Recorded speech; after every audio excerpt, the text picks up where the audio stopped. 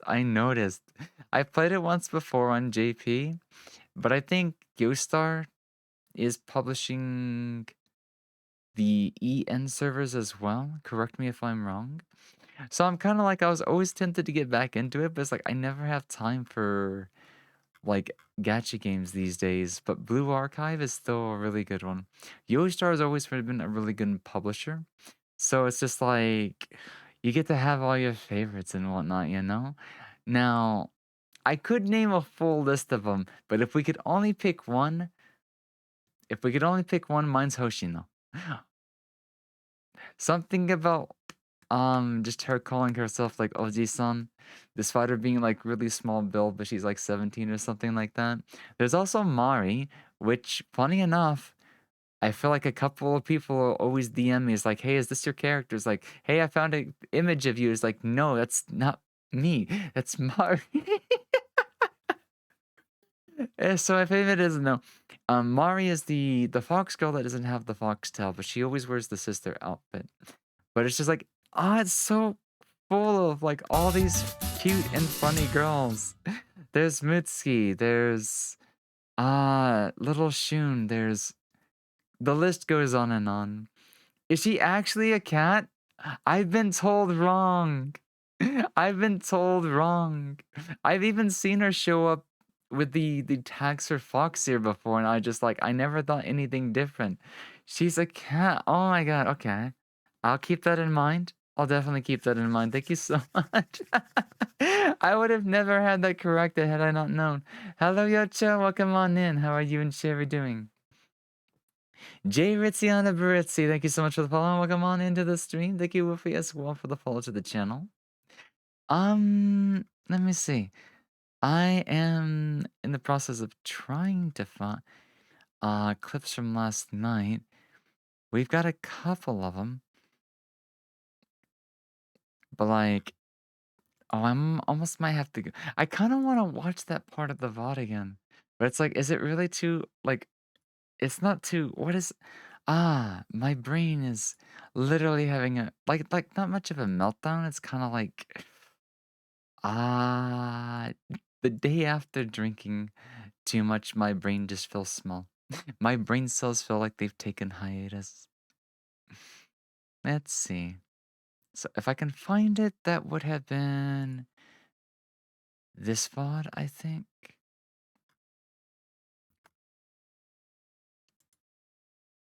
If I can find this, you guys will be able to understand why my brain's a little melty today. If anything, I kind of want to know what happened. Sometimes I don't remember what happens. Reconnection successful. Testing. So, hello.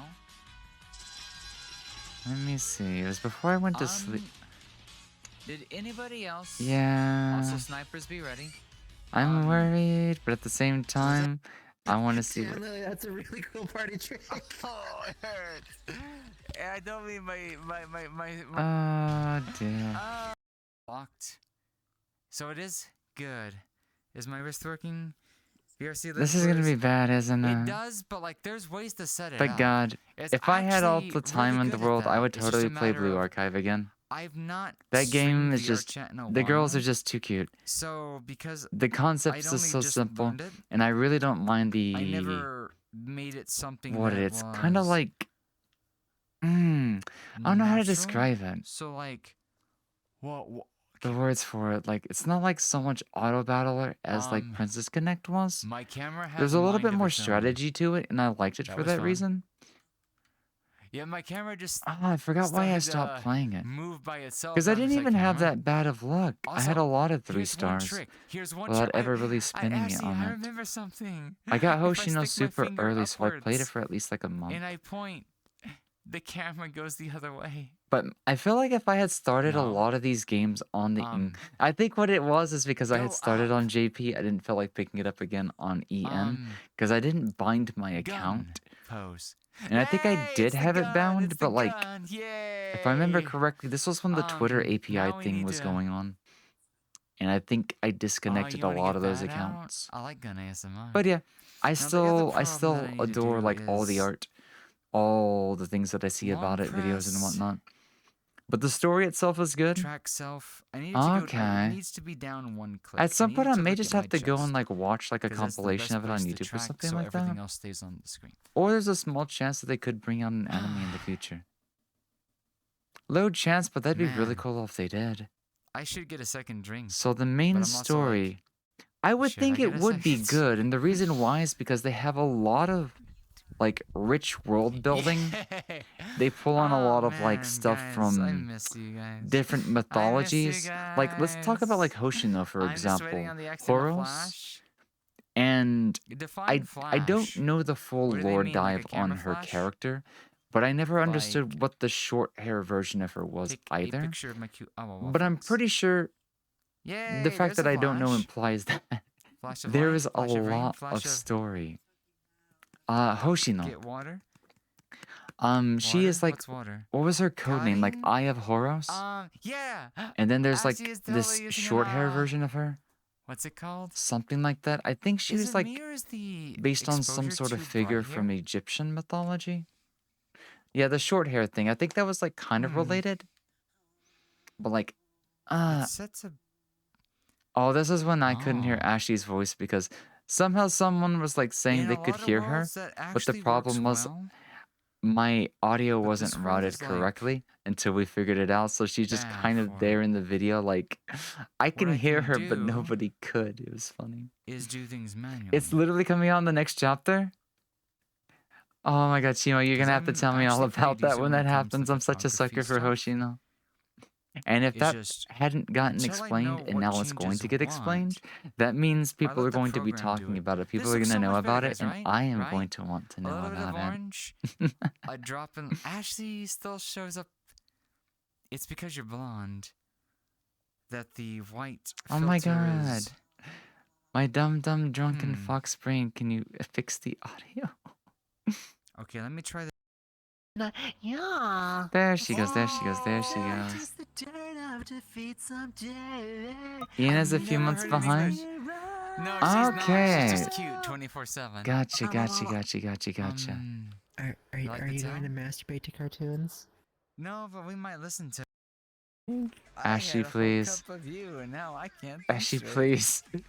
I'm scared to watch this. Like I said, I was drinking last night and I don't remember any of this. What does that mean exactly? I'm It's like confused. Ian is a few months Spaghettios, but it's behind. the U version, Avoiding Twitter where talk. They don't give you the they Ah. cut the little piece out of it because of. I feel like I don't know inflation. anybody else that got back into the game. Spaghetti use. So I'm glad at least one person I know got into it because the game was good. The game was good. I just I never have time for these games anymore. Am I the only one who is not? But the girls are following just too this? cute. Is it just It's a very me? special Hey, do game. you guys like spaghettios? Or do you like spaghetti me's?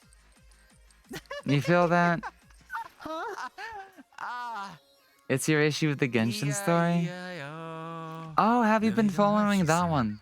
Baby, Because I feel like I don't know what hurting myself I feel means. like there's only one person I know, but I never really hear about the was a game baby. from That's what happens when them. you try to do the potty I'm and pretty shit sure and your arms Genshin did come have a up lot like of that. story Oh, yeah, too. my It's just arms still fucking good. nobody I I'm know drunks all that keeps over up with that. the game. Live. Love the Genshin see story, you but I have no time to play it lately. What am I getting? It was a from this? couple Is of that months the ago when they Foxy released snacks on the screen? what I was it? understand. Fontaine? Jen, I will eat you. I've got a mill.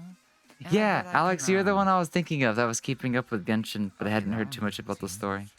What? Because part of me's like, am I ever gonna get back into it Let me myself? think about it. The last time I played, I I'm literally asking got breakfast on and I got to the get sausage Nahida, meals. There's definitely and then I was just like, I have just no depends, time to you want play gravy this. or not? And I almost made the mistake a couple of days ago. I was watching Also scrambled Asmongold. easy. I know, kind of a interesting French toast, selection. real toast, But the reason I was Dr. watching is Toast, because he right? started playing Honkai 3rd, and I was just like, jelly on the side. why? And then after the first hour, it's like, this is this the same game? Is this the same Honkai 3rd?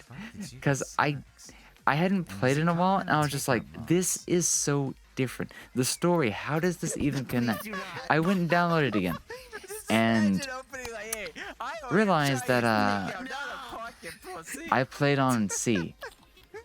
and I downloaded the Ian version, and I was just like, shit. So I was like, if I ever do get into it again, I have to go back to C, which is fine, but it's also like, do I have time to get into it again? All these, like, MiHoYo games, for example. Help, please. Help. Baby. Hey. Oh no, it's a song Dick in a Box. It's my dick in a box. I don't remember anything else besides that part. Can you sing the rest Oh of it? no. We were talking about Lonely. Okay, I'm gonna suppress my memory for a second, because... Character. Most of the thing Ashley. wasn't really something she had, but rather what she didn't. Take it easy. princess Go get was some food. Yeah, go get some food. We can always talk When the about the author tried to mobile games and interact stuff with like her, that he was sometime knocked later back like on. Link had hit an enemy. Especially after we've This led rested and the author stuff to and believe that whatnot. she was an enemy But of yeah, some I'm just really happy to see that She you're still persisted playing it in and that same whatnot. spot until he left That the game area. was just one of those When he games that I returned, didn't want to she was let gone. go of. But The sadly, author would run into her a I few had more to. times I just while didn't have playing time for through it. the game. The very last time he would run into her, he Thank you finally for the got some raid once dialogue out again. of Y'all her. have a good evening and She stuff like that. said, "He's not Anybody moving else that's gonna anymore." be staying around and whatnot? What? Are you sad? I Happy? can try to do a I really can't proper tell. intro. Like I Looks like keep you're saying I'm coming gonna. around. Fuck, That's an fuck, unpleasant fuck. mask. This is so Along with the dialogue embarrassing box to was have a like no brain high-pitched cells screeching sound. at like 5 The o'clock in the princess's character morning, model was three also weeks shaking in into place. streaming, and be like, The author immediately left the area. Following this I event, feel the like game was it's becoming weird. less It's and less almost like my stable. introduction Finally, the has author would make his way devolved to the every marketplace where all the progressing NPCs were day. acting strange. After talking to all the NPCs, the screen would So, flash to show the princess entity along with the re-dead screen. Who am I The again? author finally reached over and shut off the console. I'm Lily He Moetsky. would then put away I'm the Ocarina of dumbass Time on for the a while. screen. When he did get around to playing it again, But the yeah, game seemed normal. This was one of the how do I stories that do? revolved around What the is it princess, again? the entity that haunted a multitude of video games. I guess you could say like today we're The like story goes into getting length near the explaining end to her where my backstory and brain's what like she's tapering capable out, of. and It I'm also debating like introduces whether I the want to Princess sleep Society. early. But I'm gonna hold off Do I here want to as keep she really watching a bit deserves more a full videos? video. Can we find So a remember, better, friends, creepier if you see her, version of these? turn Like off the game. what it was is I think it was 2 nights ago. I was curious about the Pokemon Iceberg stuff. And after the first one, which is about 40 minutes long, we started watching another one about the same content creator that Tells the lasted story of a kid 3 whose friend named hours. Nicholas goes missing while they're at the arcade. And They were both playing a game it was called really Skull and good. Crossbow. It was The really game was very creepy. alluring to the And the author, as pacing it of the was very story and loud, everything was pulsating really bass. well told, The author starts the cohesive, game and finds that he's actually and kind just of good at it. rich. The game was essentially And just now like it's like, Centipede, another I arcade guess game I've that he been was already familiar spoiled with. Though it was to much like, darker it's in so nature. hard to find something The author was that's getting just very into the as, game, and he was slowly I guess, beating the final interesting, and my boss. brain's like, Just as this do I happened, want to Nicholas keep came up and watching? pushed Do him I out want of to the way keep so he could digging? play the game too. Or do I want to start playing He Arceus essentially again? stole the finale of We've the been game on from a the bit of an author. Arceus addiction Nicholas lately, ended up losing Pokemon and Legend started reaching behind the Arceus. machine to unplug it. Game came His logic was that about, if you what unplug was the it, 2 arcade, you years can claim ago? a free game from But I the didn't arcade quite owner. have a Switch at the time. The author didn't And love I the was plan, but also was on like, board since he really wanted to finish the game. months As the later, I'd boys be tried like, to jostle the machine I'll away from get the it wall, they were shocked to later. find that The game had never no really back. felt like it looked like it was just a a black $60 void that game. Nicholas And I was started like, to fall okay, into. I'll get it. The author tried to grab him, but it was too late. He was And I gone. kept saying it's a game that probably wouldn't When be the author worth looked half back the at the final price. screen, he And swore the literally main boss within of the the game, first day of Oad, playing it, had I was another like, set of okay, ribs on him. this is a good game. This game's worth Trigun full has 2 more price. sequels that expand upon the author character's It's just slow descent into becoming a sociopath. ah, I'll probably do a full video this on this team series, that as there's Game a lot Freak of subject matter I want to hired cover. for it was. They just need to give them a chance at a mainline game, I think. It was really well done. You know that eerie feeling you get when playing a multiplayer game alone Okay, on a okay, server okay, okay. meant for I won't tease me and myself and other people anymore. Let's see just how cringe this was last night. Because, bare minimum, I'm going to have to go back into this later and clip content. Because people kept talking about perfect clip opportunities, and I didn't find many clips taken. And I'm just like, was there? Was I misremembering? Like, are my memories still there? No. So let's find out. Let's find out. I'm kind of worried. It's just like, it's my dick in a box. Don't need no diamond ring. You just need my big old thing. or something like that. I'm I going don't to remember shoot the song, but it myself. was something like that, right? It was about sausages Oh, and this is diamonds so and bad. This is back so when the man was bad. poor but was hung. This right? happens every time I Or fucking something like that. drink. Well, not every time. It's just. Dolphin, right? So what we did is we I'm drank on a boat. Do you before we remember got that on, part? T-Pain and like fucks- 20 You are minutes so into right, this, right? You're thinking of I two tell separate songs, Ashley, yes? Alright. "Hey, Jump ship, I'm I'm sorry. gonna go get Help. another Help. drink," Capsize instead of and castrated. Anyways, Huh? we Huh? can get a battleship, baby. Don't worry about it. guys, I Man, think I this is a long explained to game. people At what least was there's it? 2 foxes. What was it? How did I explain it? I'm scared. I have like I'm scared 3 too. modes, But hey. and it's almost as if they don't share memories. Totally not a reference to my own versions of my character or anything like that. We have Anybody that knows me Only when I Islanders am always like perfectly doing nothing but sound, references to their stable. roots. I threw it Well, on the ground. I've slept, I'm I've on had a my boat. medication, Dick in my a ADHD is box. a little bit It's there, not gay. and I'm Rest full of day energy. too. Then I have like a super low energy Nah, mode, man, which is there's- dictated by Is my there chronic like a fatigue place that we attacks. can play that has like all And the then we fucking songs on it? have Shit, man. Probably not. Then we have this Saturday Night mistake Live on is the very screen absurdly protective on of the their left. garbage. Wait. This is That was SNL? this is Lonely Island was alcohol. SNL? This is I thought they were their own band. Oh god. I don't know if that's the case. They must dissolve themselves in the box they put the dick in, the dick that turned into liquid. The liquid that they put inside the screen to become film. I'm gonna be honest.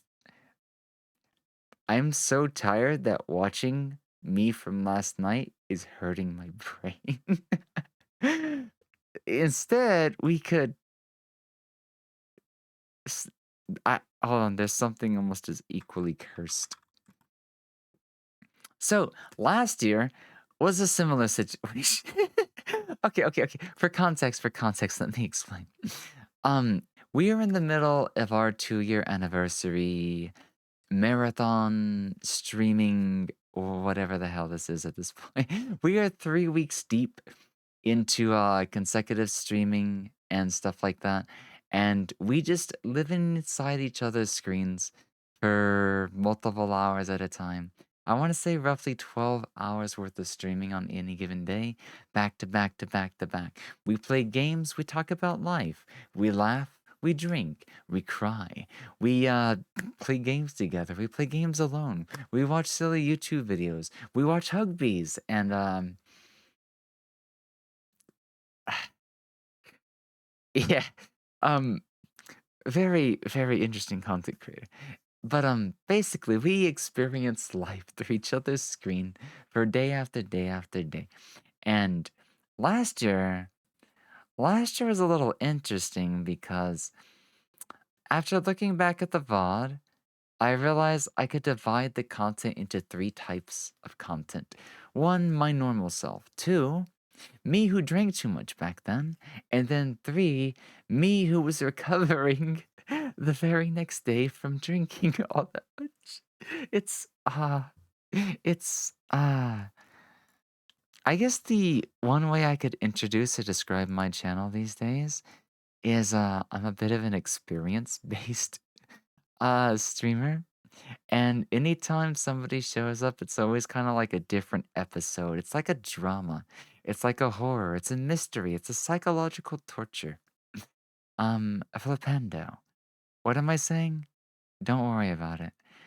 That's the natural state of my brain. I am a very random, unorthodox person. But it's also probably because I'm tired. Maybe a little delirious. But otherwise, I usually well behave. I guess we can subdivide our content into experimental ASMR, indie games, retro games, games that are big on reading or voice acting, visual novels, for example, creepypasta. Speaking of, let me give you an example. I feel like there was a creepypasta that I wanted to read.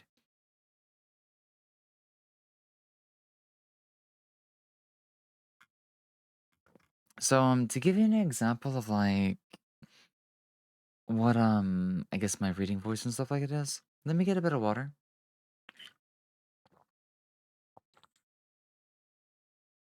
And I can demonstrate. Maybe not all my ranges. My throat is a little sore today. But uh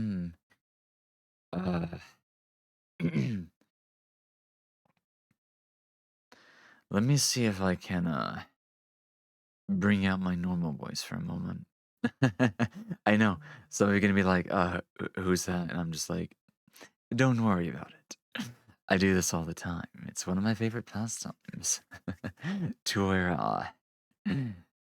oh man. I have to explain my duality at some point. It's a fun thing to play with.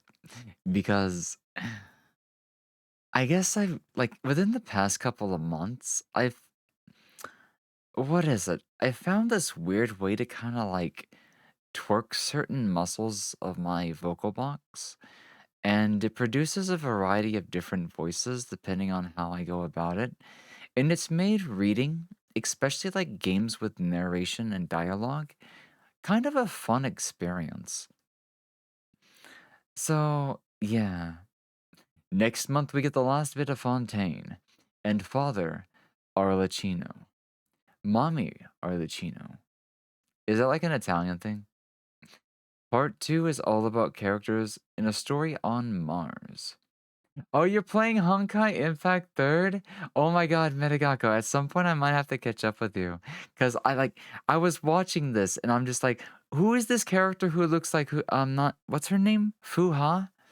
And then the pink hair later is like, she looks like somebody that would be like related to March. Her personality, her outfit design is a little bit similar to the aesthetic of March 3rd's, and I'm just like, what is going on in this up? Is like, what? How?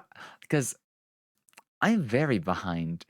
I'm very behind, but I really want to get into the game because Honkai Third Impact is probably some of the most story-rich game that I've ever played when it comes to like not just MiHoYo, but these mobile games in general, or dare I say anime games in general.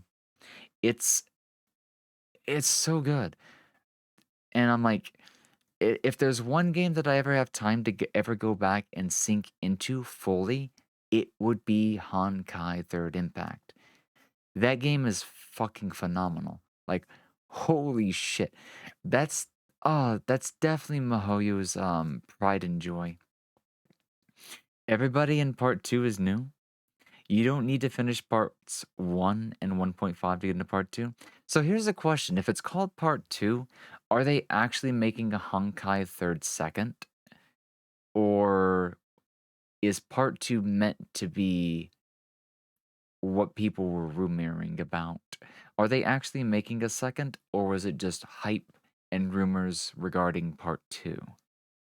You can jump into part 2 story and keep up with it while you gradually catch up. Yeah, that's I think when I last started playing it, it always like kind of dropped you in on the new story, but I didn't want to get ahead of myself and I wanted to go back, and I forget where I got into, but I think I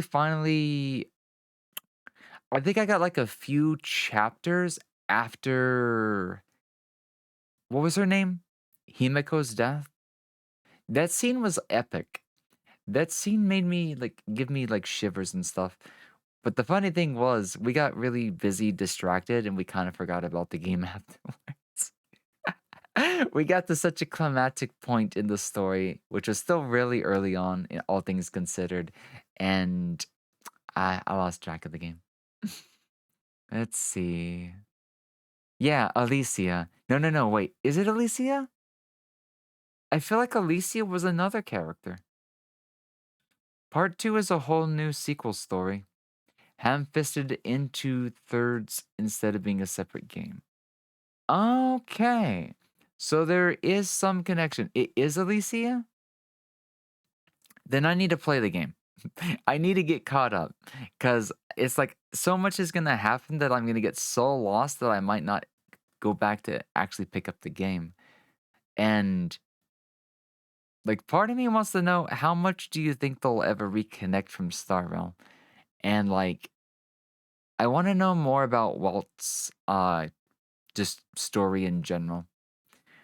Welt was a very prominent character. A lot of his story was very prominent, and then Starwell touched up on a lot of it. And I'm just like, the dude needs his own story. Like, but it'd be a bit of a paradox if he ever comes back into third. And I'm just like, could he come back into third? And I'm also like, ah, there. Do you think it'd be weird to ever see more stuff about Himiko and Walt? But at the same time, the game's just too good. It makes you think, it makes you theory craft, it makes you want more. Let's see, kind of like KH Union Cross with KH Darkroad. Alicia is another third character, yeah? But she currently has no canon connection to March. Oh. In a non-canon stream hosted by Alicia, March even calls her her mom. A lot of Welt's story is shown in Third's past, where you left off. So Mahoyo's in on the joke.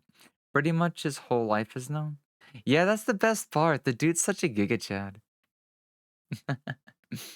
So yeah, let's see what this one is, because that's listed on one of like the most popular ones, even on the ranks of Been Drowned. So let's get into narrator voice for a second, because bare minimum, I just want to see what this is like before I go watching stuff. I might watch some of my old VODs from like last year as well, because I don't think I'm ready to digest what happened last night, because it's so fresh and so cringy. But I might. Maybe I'm just embarrassed at the same time. But hey, I embrace my drunken self, I'll be honest. World's best dad? I know what you're talking about. The trailer was real, but the screenshot was photoshopped? Oh. This is a popular Japanese story about a poem called Tomina's Hell. They say that you should only read it with your mind and never out loud. If you were to read it out loud, then you must take responsibility for your actions.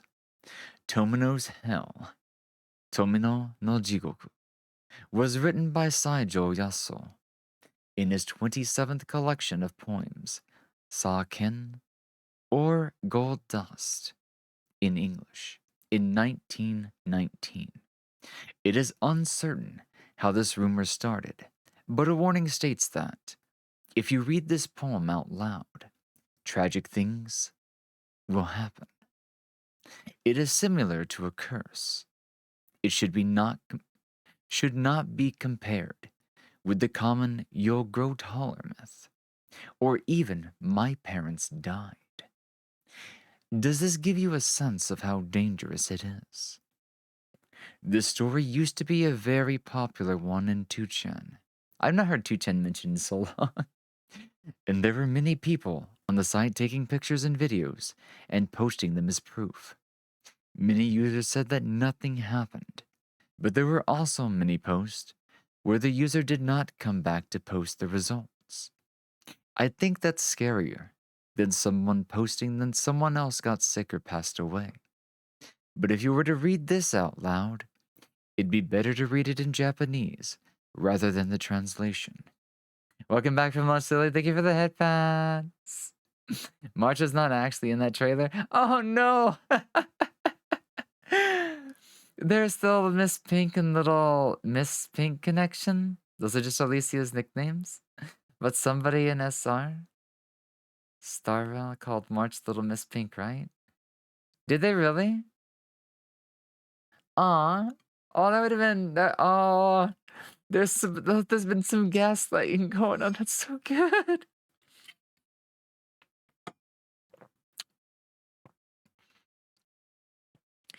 Okay, let's.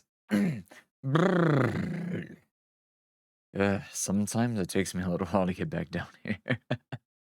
But then again, when you go like through multiple voice profiles a day, it really does a number on the throat. But hey, I'm getting used to it. Tomino no Jigoku. Tomino's Hell. Saijo Yaso. Sa-ken yori. Ane wa chi o saku. Imoto wa hiku. Oh, when you put the... God, I've not seen this before. So that's... When those two are next to each other, you get hibaku. And... I should have noticed they just put the hiragana there instead. You want to kill your autocorrect? Why? Mom played for the food? You've been playing Genshin, HSR, HR... Wow! All three? You are a Chad. What the actual hell? That's impressive. That's so cool. Like those are the like I said, if I had all the time in the world, if I just had nothing better to do and could afford to do so, I would play those games. MiHoYo's narration, lore depth, story building, world building, all that stuff like that is they do such a good job with it. I won't say much about their monetary practices, but the content itself, the story writing, the designs, they do a good job. So let's try that one more time. Ane wa chi o haku. Imoto wa hibaku. His older sister vomited blood. His younger sister vomited fire. Kawaii Tomino wa tama o haku. And the cute Tomino vomited glass beads. Hitori jikoku ni o ochiyuku Tomino. Tomino fell into hell alone. Jigoku kurayami hanamonaki. Hell is wrapped in darkness, and even the flowers don't bloom. Muchide tataku wa Tomino no ane ka. Is the person with the whip Tomino's older sister?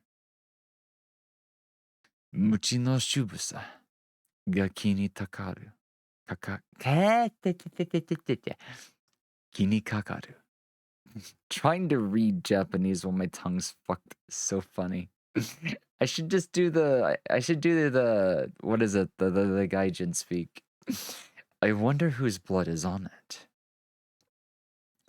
Tatakeya, tatakiare, tatakazu, totemo. Hit,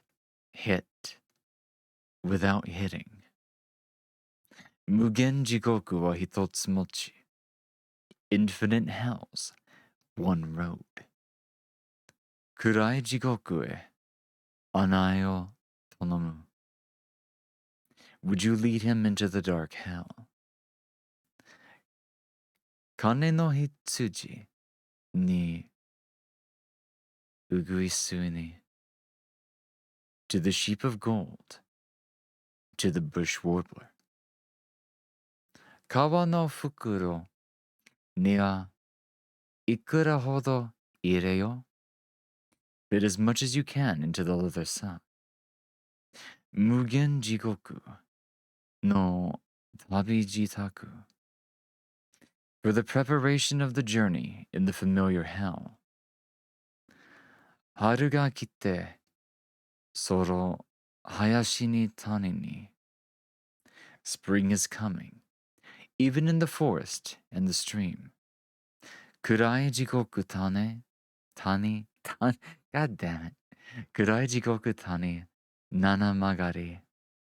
Even in the 7 valley streams of the dark hell. Kago niya uguisu. Kuruma niya hitsuji. The brush, no. I can't do English or Japanese. Fuck me, my god. The bush warbler in the birdcage. The sheep in the wagon. Kawaii Tomino no me nia namida. Tears in the eyes of cute Tomino. Nakeyo. Uguisu hayashi no ame ni. Cry. Bush warbler towards the raining forest. Imoto koishi to kao. Face, voice, fuck. Imoto koishi to koe kagiri. He shouts that he misses his younger sister. His little dyslexia. Guys, dyslexia doesn't matter whether it's English or Japanese. It's hilarious. I have dyslexia in the tag, right? anyways. I always make jokes about myself. Don't worry about it. It's a secret for everyone. Nakeba. Kadama. Kodama. Kodama. Anyways. Nakeba. Nakeba. Kodama. Ga jigoku ni hibiki. The crying echo reverberates throughout hell. Hitsune botan no hana ga saku. The fox peony blooms. Jigoku nanayama. Nanatani meguru. Circling around hell's 7 mountains and 7 streams. Kawaii Tomino no Hitori Tabi. The lonely journey of cute Tomino. Jigoku goza. Daba motte kite tamore. If they're in hell, bring them to me. Ashi! Cute Fluff. Oh, Fluff. How are you doing? Good morning. Ohayou gozaimasu. Are you alright? Did you sleep enough? Did you sleep okay? Did you sleep a lot better than last night?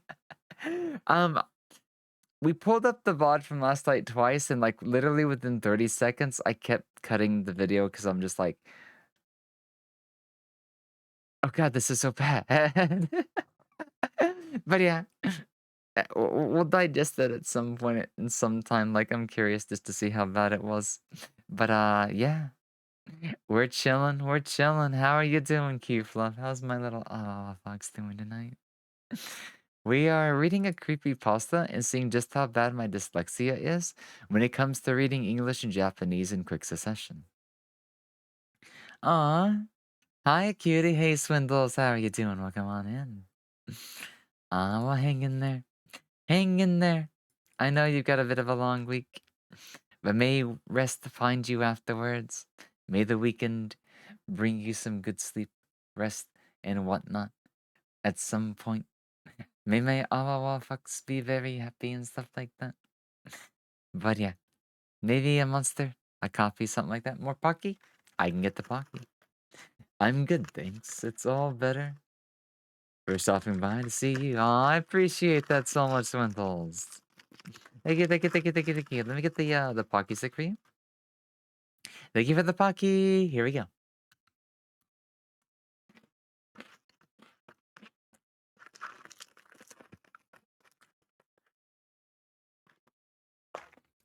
And just because we don't get to do much fidget spinner right now,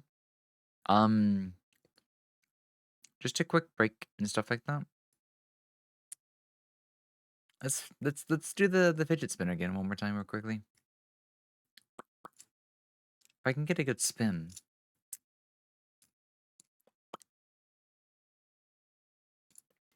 Also, if people are wondering like why do I have a hand cam, it's because people are addicted to my fingers for some reason, and I don't know why.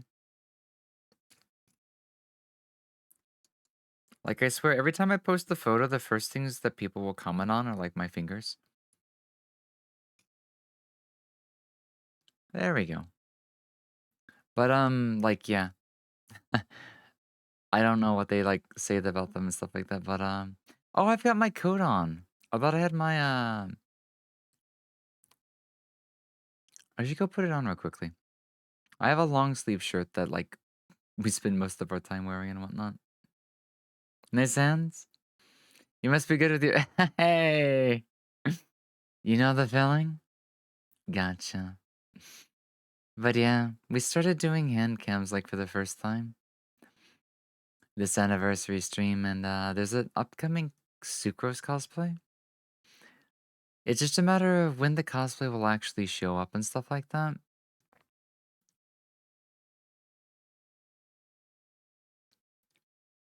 Actually, I wonder if Uo is, like, sent it by now. The processing's 1 to 3 days, the shipping's 8 to 12. But yeah. This is also the first fidget spinner I've ever had. Only got it like a week ago. And I've been really addicted to it ever since. But yeah, let me go change out real quickly, just because whatchamacallit. Also, I forget my thick thighs always like show up with that one thing and whatnot. Give me a second.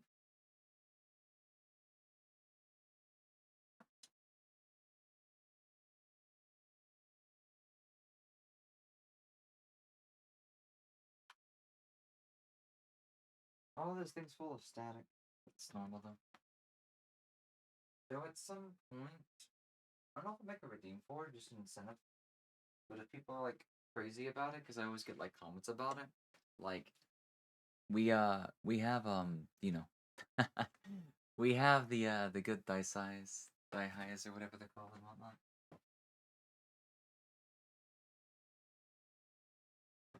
But I almost have an addiction to these shirts that we've been buying lately. I just gotta go and find them again.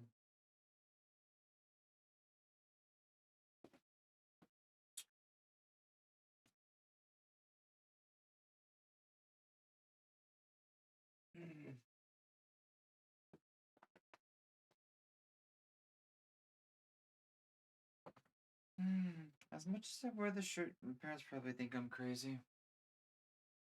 But yeah. Model is moving funny. But yeah. This is like the one shirt like we're like constantly wearing on these days. I'm waiting on a lighter color to show up as well. But yeah. So like it's like I said, just yeah. People like them. People like them.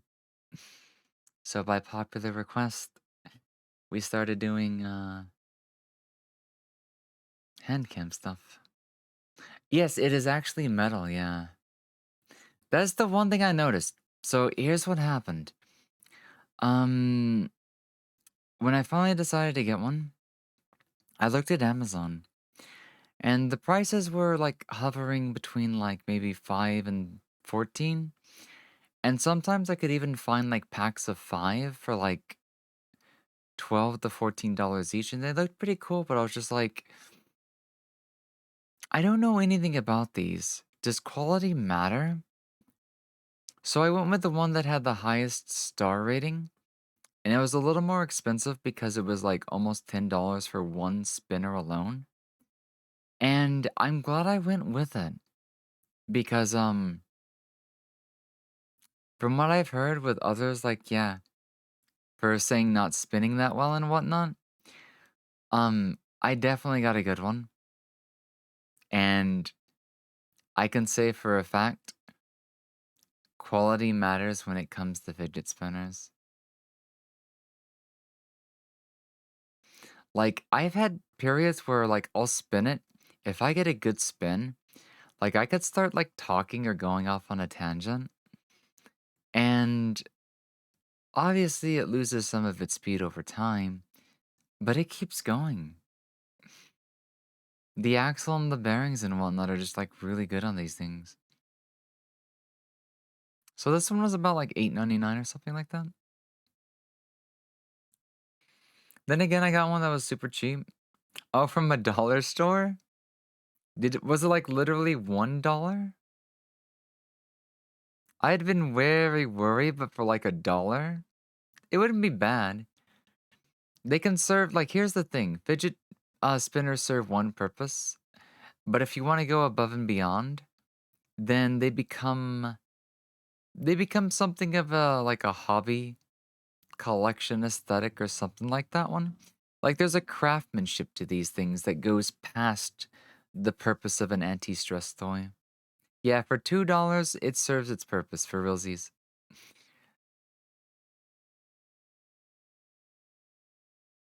So now I'm just kind of like, I've never let it actually stop on its own.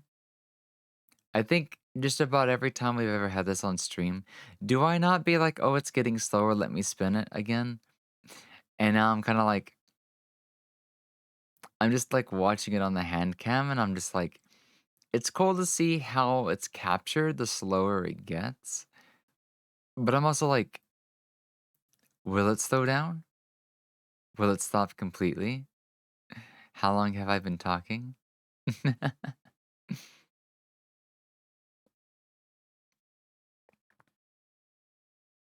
Oh, I think it's finally gonna. So I didn't counter anything, but I'll be honest, if this was a cheaper fidget spinner, it probably wouldn't be spinning right now. Like, it's going so slow, but it's managing to keep such a very small drop off in rotation that it could probably do this for like a good minute or two.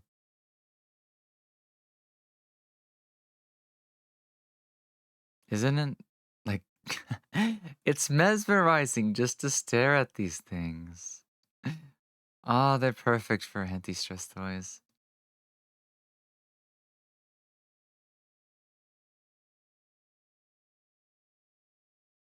So one thing I'm curious about, does it react the same way when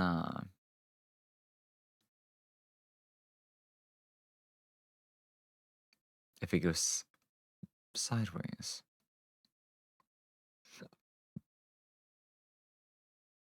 I will say though that the fidget spinner itself looks amazing when it spins, and I think metal spinners are probably always going to look the best. This would definitely be an aesthetic that'd be hard to like pull off with just plastic.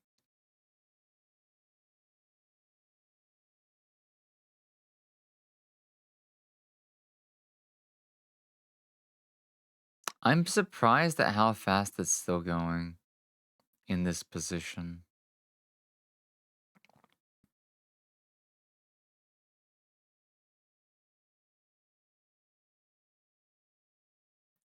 You've seen some nice LED spinners? Oh god, that sounds amazing but horrible at the same time. There's a lot of LED lights and stuff like that that are just, oh man. Like on Christmas I got this like little globe thing. Hold on.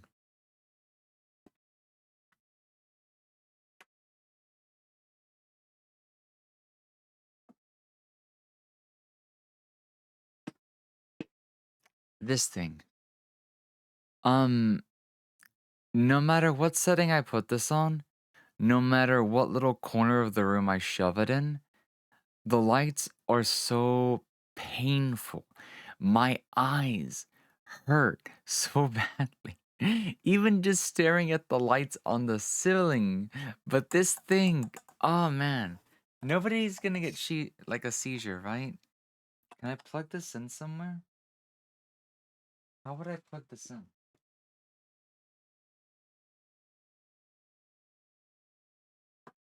I'll worry about that later. So, yeah, anyways.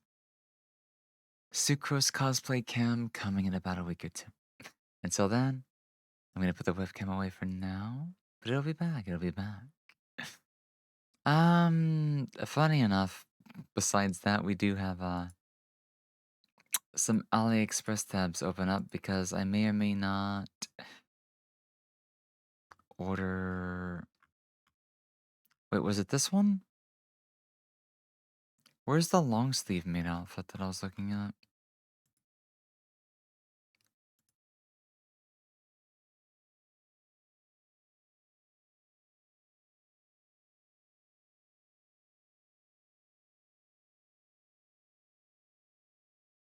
Sometimes things on Ali go on a big sell. And if you ever get one of those sells during, whatchamacallit, free shipping, I need to look through Ali more. That way we can pick up some more outfits and stuff like that. A glow-in-the-dark fidget spinner would be perfect. I mean, there's one way to find out. Glow-in-the-dark fidget spinner. They do make them. Oh god, that thing looks really cool. There's LED based glow in the dark, but I'm not sure if it's like neon fluorescence or something else.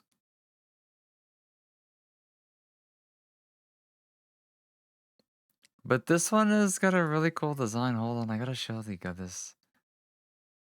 Is there a video of it?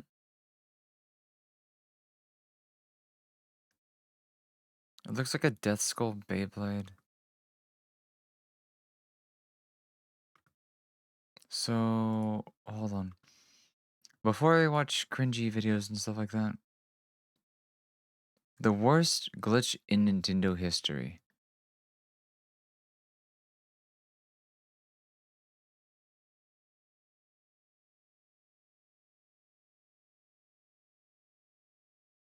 That one's gonna be an interesting watch.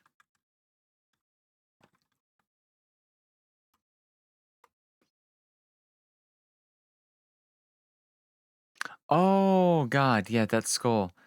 Those fidget spinners with the skull on it, that maker, those ones look like they'd be really fun to have. But let's take a look at this one. This would be the stereotypical fidget spinner. Related, but it is. But for anybody who's wondering, this one advertises that it has a central ceramic bearing. Much about that stuff, I don't really take these things apart at all. I just mess around with them because the ones that I usually get are only a couple of Beephead bucks. is basically So if it ever Tamagotchi. breaks, I just buy a new Glow one. in I the don't ever. You guys oh, see it spinning in here interesting. under some intense lights here for a couple of minutes now. So it pretty much follows the same basic principles of any other glow-in-the-dark material. Oh, you can just spin them while they're sitting on something? I've never tried that. Under some bright light or sunlight for a couple of minutes, and then Oh, that's so cool! I didn't know it did that. Some very bright glow-in-the-dark effect, and it is definitely. I can just spin it while it's on. It's not. It doesn't. It's obviously not the same. But I didn't know they could do that. Like I said, I've never had a fidget spinner until this one. On to the reviewing aspect of this, and the one I opened up for you guys right here in this video is not my first one. I ordered this exact one from this same seller. So it doesn't look that bad, but I feel like 2 weeks ago, and I've been using it since. something in between an LED and a glow in the dark would be How best. durable it was and how it held up over those. When Nintendo was making the game Link's Awakening for the Game Boy, producer Shigeru Miyamoto had a nightmare. He said in an interview, "I dreamt I found a huge We'll finish this in a second. Let's finish this one just so I can close out of the tab, because I know we started it. So where did we get to again? Jigoku Nanayama. Nanatani Meguru. Circling around Hell's 7 mountains and 7 streams. Kawaii Tomino no Hitori Tabi. The lonely journey of cute Tomino. Jigoku Gozarava. Wait, this is the one we got to, then we stopped, huh? Jigoku Gozarava motte kite tamore. Even they're in hell. Even if they're in... My dyslexia is putting words where they don't belong. If they're in hell, bring them to me. Hari no Oyama no Tomehari o. The needle of the graves. Oh, we're almost done. Akari Tomehari Tomehari date ni wa sasanu. I won't pierce with the red needle. Kawaii Tomino no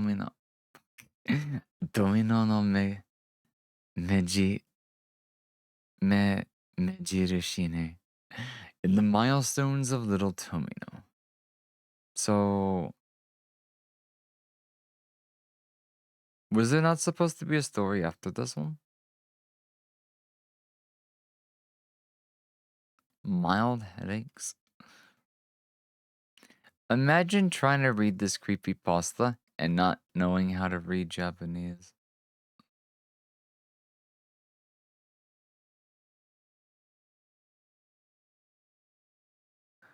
This is one of those You have to have a bit of a creative mind to get But into something like one that, I guess. stopped you from progressing in the It game. is what it is, though. But that was just a dream. When Zelda Link's Awakening came out that June, the launch went great. No game-breaking bugs to speak of. But 18 years later, Miyamoto's nightmare would finally come to life when, only weeks after Skyward Sword was released on the Nintendo Wii, a game-breaking bug was discovered in the game.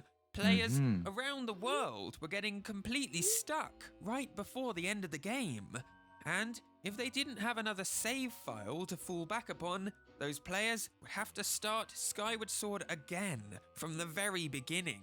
All of their progress was completely This is lost. why you have multiple If save you were a Zelda files. fan in 2011, you probably know a little about this already. No, I've seen the video, but I hope can't remember if to I did on my fill own. in some of the details of what Oh. exactly went wrong here. And if all of this is new to you, then strap in for a wild ride. Because let me tell you about the worst glitch in Nintendo history. Part 1. The Glitch. So, our story starts in November 2011, which is when Skyward Sword made its debut on the Wii. The launch seemed to be going great at first, with the game selling almost 200,000 copies in Japan alone in the first 4 days of release. That's pretty impressive. But all that time, in a quest near the end of Skyward Sword's main story, there lay a problem. The quest in question is called The Song of the Hero.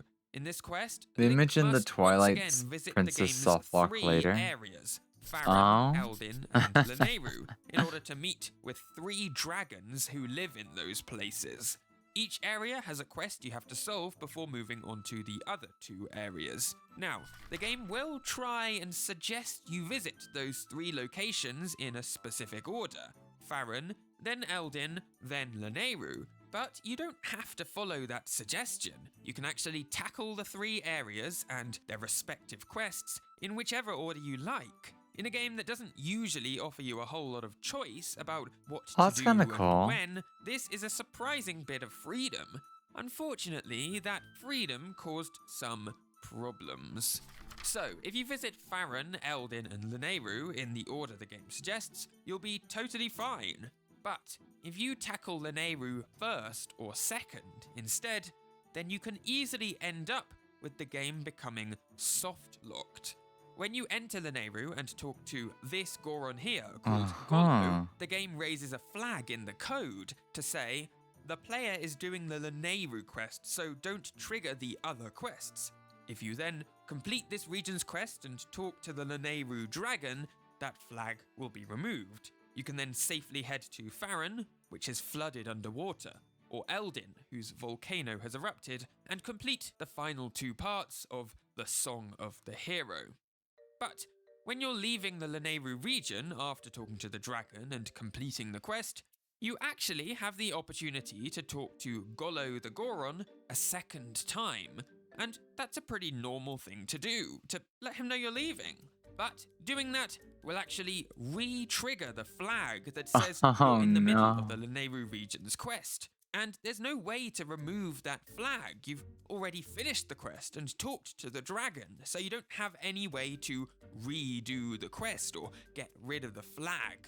And so, because the game still thinks you're in the middle of Lanayru region's quest, it won't let you begin either of the other 2 quests. If you visit Farron, it won't have flooded yet. And if you go to Eldin, the volcano won't erupt.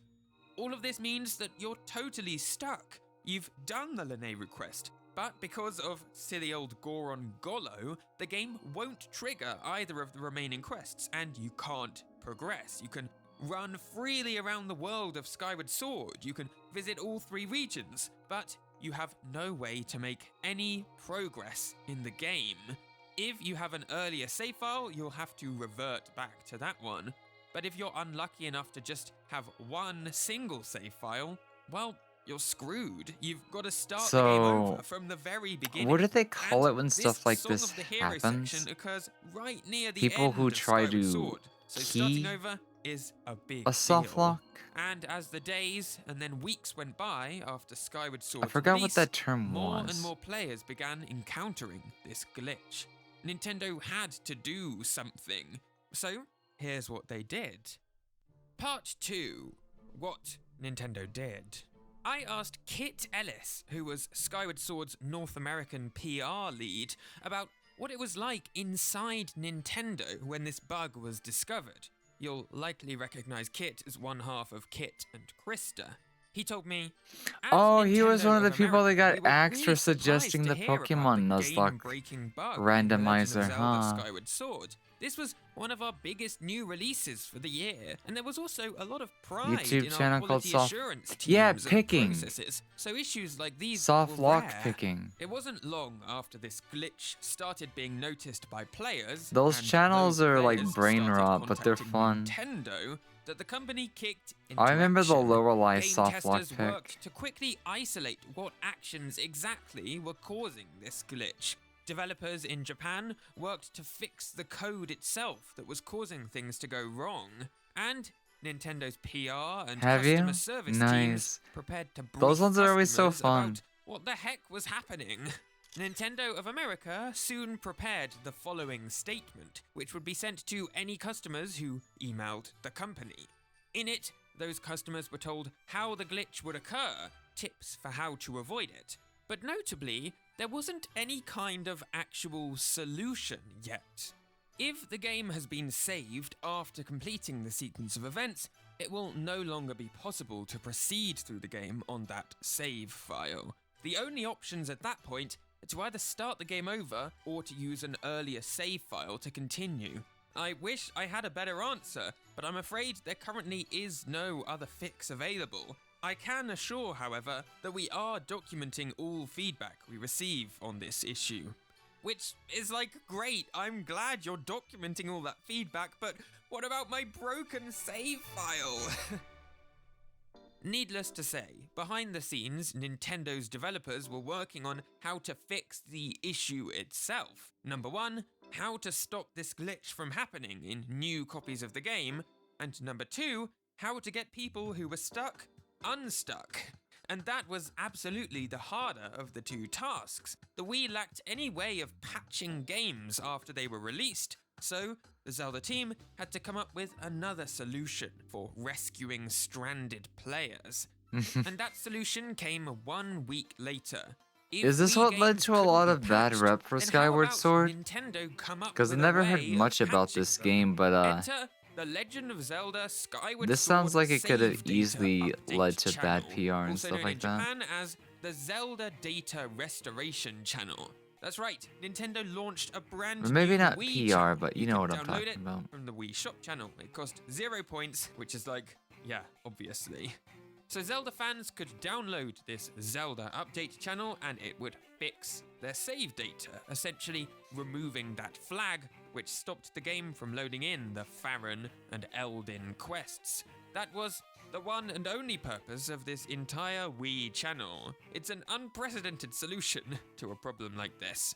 But for users who couldn't install the channel, Nintendo UK had an alternate solution. Those who do not have access to the internet will need to send their copies of The Legend of Zelda Skyward Sword, their SD card with Skyward Sword save data on it, or their entire Nintendo Wii system to our customer service. That's right, customers could send their entire Wii console over to Nintendo, where the patch would be applied, and the console would be sent back to the customer in question in the mail. This That might sounds sound like a pretty horrible. big step to take, No but way. Skyward Sword was one of Nintendo's most important games of the year. Again, in the words of Kit Ellis, while there was initially a high degree of concern over the bug, we began to feel better once we learned it was something that would impact a smaller number of players who followed a specific sequence of events. Any number of impacted players would be unfortunate, but understanding the scope, we felt better that we could work with these players even before the Wii Save Update channel was released. Remember, this was before you could easily patch games on consoles. There was widespread coverage of the bug, but much of this included our own guidance on how to avoid it. And in the end, it was not the PR disaster we were concerned it could become. But what's surprising is that this isn't the first time this has happened in a Zelda game. No, Yeah, I was gonna just say that looked like 5 Twilight years earlier, Princess. almost the exact same story of Zelda glitches and soft locks played out once before. That's right, it's time to jump back in time. Part 3. 5 years ago. Imagine the moment you find out your big new Zelda game has a game-breaking bug in it, after the game's already out on store shelves. What an awful feeling, right? Now imagine how the Zelda developers felt when it happened to them twice. Twilight Princess was released in 2006 on 2 consoles simultaneously, Nintendo's old GameCube system and their brand new Nintendo Wii. Originally, the game was intended for GameCube alone, but as the launch of the Wii grew closer, the dev team suddenly had to get the game running on 2 different game systems, which is no small task. And perhaps that explains why the game features not 1, but 2 major game-breaking bugs. First is the Cannon Room glitch. If you save your game in a certain room of the game, this one featuring the broken sky cannon, and then quit, when you next load your save file, you won't be able to leave the room. You'll be trapped in there, and the only solution is to start the game over. The other glitch is similar. Earlier in the game, part of the iconic Bridge of Eldin is destroyed, sucked away into a Twilight portal. If you save and quit right after that happens, when you next load your save file, you'll be stuck on the wrong side of the bridge. You're totally stranded, and the only option you have is, again, to start the game anew. Now, both of those glitches are fairly specific, more so than the Skyward Sword glitch, which is so very easy to accidentally trigger. But still, if saving and quitting in the wrong area completely stops you from making any more progress through the game, that is a huge problem. According to one internet user who phoned Nintendo of America, Twilight Princess players who encountered one of these game-breaking glitches could send their physical game disc to Nintendo's offices in Redmond, Washington, and Nintendo would send back a new, fixed game disc. And because the game's save data is stored on the Wii hard drive, not the disc itself, players should be able to pick up right where they left off. And of course, Nintendo soon patched this bug entirely, so it's only early launch discs that have these 2 major glitches. Still, it's not great. The fact that 2 3D Zelda games in a row shipped with massive game-breaking bugs might give the impression that Nintendo's bug testing isn't very thorough, or even that Zelda's developers are incompetent. But neither of those is true. The Zelda devs were just extraordinarily unlucky that twice, or 3 times, if you count both of Twilight Princess's issues, major bugs slipped through the cracks of the otherwise thorough bug testing process. It's hard to believe how much things have changed in the last 15-20 years though, because nowadays, Twilight Princess and Skyward Sword's glitches would be much less of a disaster. Nintendo's developers could easily issue patches to instantly get rid of the issues without players having to press a single button. Plus, with social media, warning players not to do X, Y, or Z to avoid triggering a bug is quite a bit easier. With Skyward Sword, the company did what they could, but there just wasn't an easy way to spread information to millions of Zelda fans. Of course, every game has bugs and glitches of some kind, but neither of the And major some of them 3D make Zelda speedruns releases really since Skyward fun. Sword have had anything quite as game-breaking as the issue that game had. As Kit Ellis said, Nintendo has a lot of pride in its QA teams, and for good reason. But video games are very big, and finding and rooting out bugs isn't a simple task. And sometimes things do slip through the cracks. Hey, thanks so much for watching this video. I hope you enjoyed it, and also a huge thank you to Kit Ellis. Alright, just keep Multiplayer? watching this. I'll probably sleep in Like about you were an meant hour. to be surrounded by people, but it's just you and you alone. We'll That's do the hobby of the games, author of abandoned Stanley, servers. other things He would tomorrow and explore whatnot. those servers that Today players was pretty didn't much use a anymore. resting day. He My even got brain's paid been to do still. it. The But author receives a tomorrow, call from his friend tomorrow I asking should him pick to up check out again. an indie games abandoned Tomorrow server. should get kind He of was told the crazy. server was pretty big We'll and see. offered him $100 to go through and Or document probably what he spend a found. lot more time on Arceus than one The again. author created an account which was hosted But on my some very thirst should be old good to go. website. I should be He logged rehydrated. in and Stomach noticed should be the game better. was very similar to Second Life, a game where And you we'll play be as ready to have all yourself sorts of and build crazy by a fun second stuff like online that, life. alright? The server that the author So, was in turned out to be the only active for the server next left in the hour, game. y'all got me. He was loaded Watch into that a a little forest-like bit, area and where then the we'll do trees looked very alright. similar to the ones from WoW. The first thing that he Exit really towards noticed was the sleep. graphics that looked pretty good, even for a game its age. We After could try walking to around in the read forest for another about 20 bedtime story minutes, the though. author came to a big tree. Towards the end. The tree had a giant door on the front of it. The I door think I looked still similar have to the one doors pulled on up. the trees in The Nightmare Before Christmas. Yeah. Clicking on the door brought Here in up a little loading while, screen. we'll read Leo the game Cat played and an the 8-bit Thief. tune as it took its time loading. When the game finished loading, the only thing inside the tree was a big mirror. The mirror was big enough that it separated one part of the tree from the other.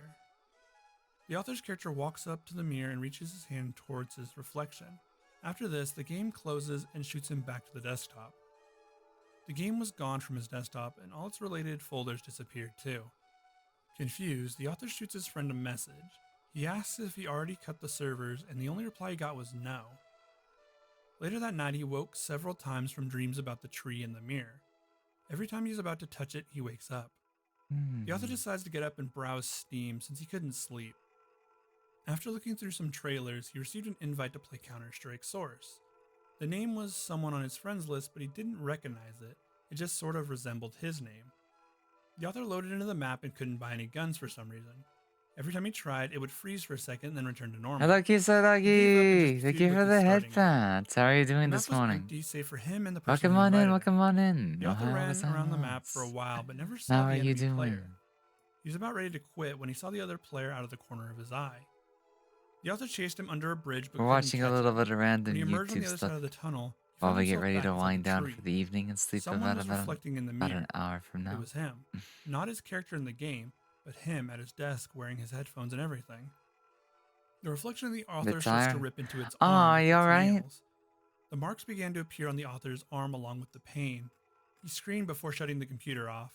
As the screen faded to black, the Take it doppelganger's easy. face began to rot and distort. 4 days later, the author gathers the strength needed to turn his computer back on. He attempts to open Word, but it shuts down and starts to load Battlefield 3. An old friend has invited him, but he was suspicious. Let's The take author joined his longer group than and tried to talk to his friend, but only got static in return. Yeah. He attempted to shut the computer off, but as he looked back at the monitor, he saw all remember of the hearing trees in about the stuff game like now had that. the same door on them. Frantically jabbing the button with his thumb, he came to realize he couldn't turn it off as he looked back at his monitor. He saw a familiar face looking back at him. It was his doppelganger again. His face was shriveled to where bone was visible, his eyes were sunken in, and he overall looked like death. The author's doppelganger began to jab a piece of wood into himself repeatedly. The wounds started to appear on the author, and he let out a scream as he pulls the plug from the computer. His doppelganger screams as the computer shuts off. The author calls an ambulance as he has some serious injuries. He was rushed to the hospital and overall required stitches for his wounds. As he's healing, he decides to sell his computer. The author's life starts a downhill trend. He loses his job for missing too many days. He can't stop thinking about the doppelganger in the tree. They continue to haunt his dreams. He has spent too many nights without proper sleep, and it was driving Something him insane. I've been meaning to buy for The author finally comes years up with an and idea only to rid now himself could of his remember nightmare. what it was. He buys a cheap Dell computer and I sets need it a up at his pumice home. stone. After 3 days of working, he finally gains access to the same server where his doppelganger resides and sets up a peer-to-peer connection. Once the author was online, he was greeted And by they a very both have different one-day page of the game. delivery. That's It had amazing. news of him losing his job, as well as people being killed, cannibalism, and other heinous acts being shown. The author makes his way through the game, which is now covered in the corpses of people. He must make his way past all of them and get to the tree. It was his only chance to overcome this nightmare. Once inside the tree, he finds a very deformed and menacing-looking version of himself. The deformed, bloody creature begins to crawl towards him. The doppelganger breaks through the glass. Thank you just so as he much was for the about to reach author, follow he pulled out and a pocket mirror. His H doppelganger lets out a cry as a massive burst sound comes from the game. The author Do woke you up on have the a floor covered in nickname blood or with the anything mirror like laying that? beside him. It must be over, he thought. H&H. The author drove over to a bridge and threw the mirror into H&H. the water That could be below, a fun hoping to finally one. be rid of the nightmare. Or if you have a He preferred name, warns let that me you know. should be Thank you so careful much for when the exploring follow. abandoned Welcome on into the servers. channel. To be wary of My the name is lasting Lily cries you Moletsky may and I hear. am the fox on As the you may screen. also I'm a meet little out of my your brain at very the own moment. doppelganger. Couple of brain cells keeping me afloat for the next hour or so. We are in the middle of a 2-year anniversary celebration, stuff like that. And yeah, I'm just relaxing a little bit. We're watching some funky creepypasta stuff on YouTube. And then I'll be going to sleep shortly. JVK116 was a strange Tomorrow, mod we'll for the probably Elder be doing Scrolls all 3 sorts of Morrowind. crazy stuff, such as The like mod was Legends only of passed around Arceus, smaller Elder Stanley Scrolls message Parable, boards and communities. and whatever else It comes was to even mind, sent stuff to a like few that. people via personal messages. That's up your alley, The then mod you're in the wasn't right so place. widespread, and that was likely due to the fact that if you tried to load the mod on your computer, it would likely crash the game. It would sit on the loading screen for an hour before it crashed, taking all of your save files with it. This led to warnings You being saved distributed $10 into in most shipping areas of the fee. community, meaning the game was The item mostly cost being $4. treated like a virus Thank you, that was Prime. being spread around the community like a real virus would. A year later, the author of the story was messaged by someone who got PM'd a copy of the mod. In the PM, he was told that the game could run in DOSBox, which ended up working. The mod was now playable, even if it was laggy and it wouldn't allow you to save unless you used the quick save feature. JVK, as the board started to call it, started the game with every NPC that was important to the plot already being dead, essentially making the game unbeatable from the very start. Kind of like starting the game on a game over. It was noted that even though the NPCs were dead, you could still go and find their corpses as they were never despawned. Another important change was that your That's character funny. would lose health as you played the game. I don't mean from receiving damage, but just as time passed. It was a little bit at a time, but more Kinda so like if you played poison. the game too slow. If you actually ran out of health, your character, like in most games, would die. When your character died, you'd see what the cause was. A figure would crawl all over the character's dead body just before the game asked if you wanted to load a save. This figure would become known in the community as the Assassin. He could mainly be seen after your character has died, or on very rare occasion, he could be seen just out of the corner of your eye. He would be gone before you could turn to look at him. The Assassin crawled like a spider on all four limbs and was very fast. He would crawl out of sight every time you thought you could catch a glimpse of him. He was even able to crawl up walls and trees, making the game a little hard to play at night. The only other noticeable difference was that at night, all of the NPCs would walk outside at random intervals and just stare upwards. If you try to talk to them, all they will say is, "Watch the sky." They will randomly stop and go back to normal after a short time. A new NPC named Tyrius has appeared in the game. He was pretty standard except for his robe, which seemed to be a unique item. It was rendered with twinkling stars all across it, looking like a torn chunk of the night sky. Tyrius had one quest line and it required you to go to the new dungeon added in the mod, the Citadel. The dungeon was by far the largest in the game and the hardest as well. It required you to make your way toward an island where the dungeon was located. The Citadel was considered harder due to the lack of proper save feature. At this point, the author quit the mod. The author then recounts the stories of what they were told by the others who continued onward. The Citadel contained areas that looked like Dwemer ruins, but darker. The rooms were black instead of bronze, and that included the creatures in the area as well. The sounds of machinery could be heard all around the player, and it grew louder the further in you went. There was even a thick fog which limited the player's vision to about 10 in-game feet. If you made it through all of that, you'd end up in an area the community has come to know as the Portrait Room. The Portrait Room was a room that pulled random pictures from your My Pictures folder on your computer. The room was filled with whatever picture files you had, which led to some very interesting situations. At the end of the hallway, past the Portrait Room, was a door.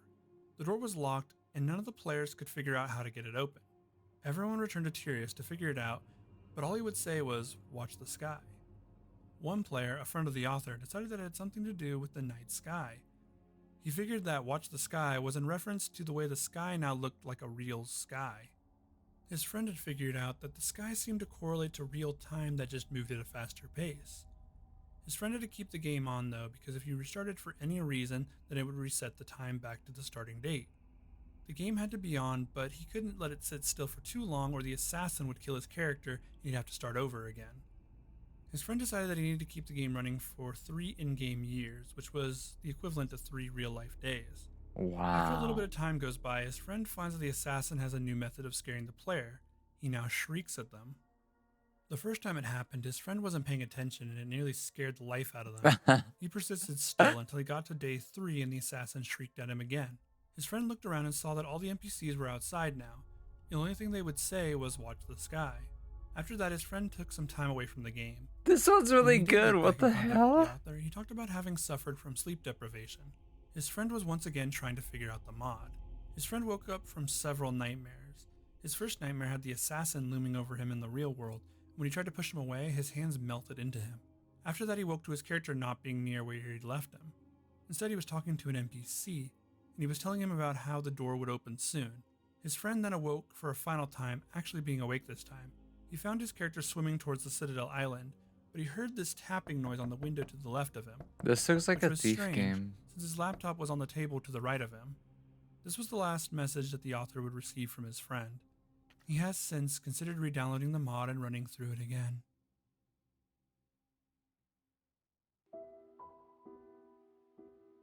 Three years to see an inevitable ending. The author's best friend, Mike, had a Let's Play channel, where he played obscure games. It wasn't a big channel, but he seemed to enjoy it. One day, Mike started to play a game called LSD Dream Simulator. In this game, the player would explore various Japanese environments, with animals and people floating by who paid no heed to the player. Except for an NPC known as the Gray Man, who, as he sounds, is the gray man in a hat and coat. Each time he appeared, Mike would laugh nervously before moving on. After getting to day 12, Mike made a post on his YouTube channel about dreaming about the Gray Man, and how it was time to play a different game. The next day at school, Mike seemed anxious, so the author suggested he take a break from YouTube and study with him. That night, when the author arrived at Mike's house, Hello, he seemed hello. distracted How and are you shaken. doing, Tara? Eventually, Mike opened Tara. up about the dream he had. I swear my about drowning brain's for still weeks here, while kind the of. Gray Man watched. Maybe just a little bit. Over the next couple weeks, Mike's health appeared to start deteriorating, and the dreams nice, seemed to have tired. gotten worse.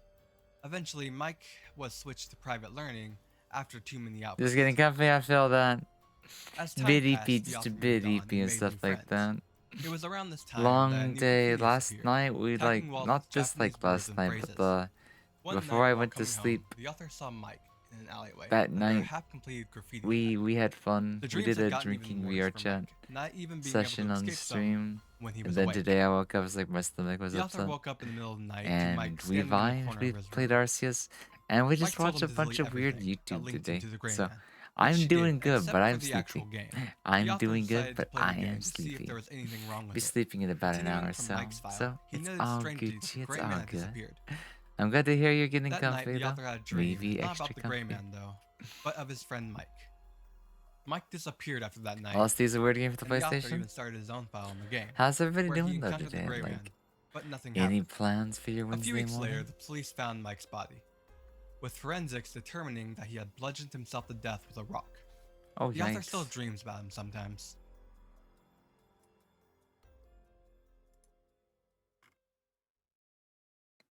These are just getting weirder and weirder, but that's the best part. Towards the end of the iceberg is always the best part of the iceberg. Do you remember the Happy Mask salesman from both Ocarina of Time and Majora's Mask? Yeah. Happiness for Sale is a story that tells of an encounter that a young boy had with the salesman when he first moved to his town. Plans for The boy Wednesday encountered mornings him to one sleep day as he was to walking Wednesday through town. afternoon. He Yay! That noticed the sounds like large a sack fun on his time. back, the Yeah, thin I'm frame of the totally gonna man, sleep and his like that thinning as red well. hair. The most striking part of his After appearance, though, stream, I'm was his gonna almost get up, inhumanly shower, big sleep. smile. It'll be like 8 o'clock. The man's And I'll smile wake up extended at from like ear to 4, ear, and that 4:30 creeped in the the boy out. afternoon. Even if he was put off by the man's demeanor, he still wanted to know more about him. The man approached him and he was paralyzed with fear. A long moment passed before the man would turn and leave, and as he did, the boy noticed his large sack had masks all along it. The boy spent the night not being able to sleep. All he could think about was his encounter with the man with the masks. Every time he would close his eyes, all he would see was that man's smile. No, he wasn't a man, he was a demon in the skin of a man.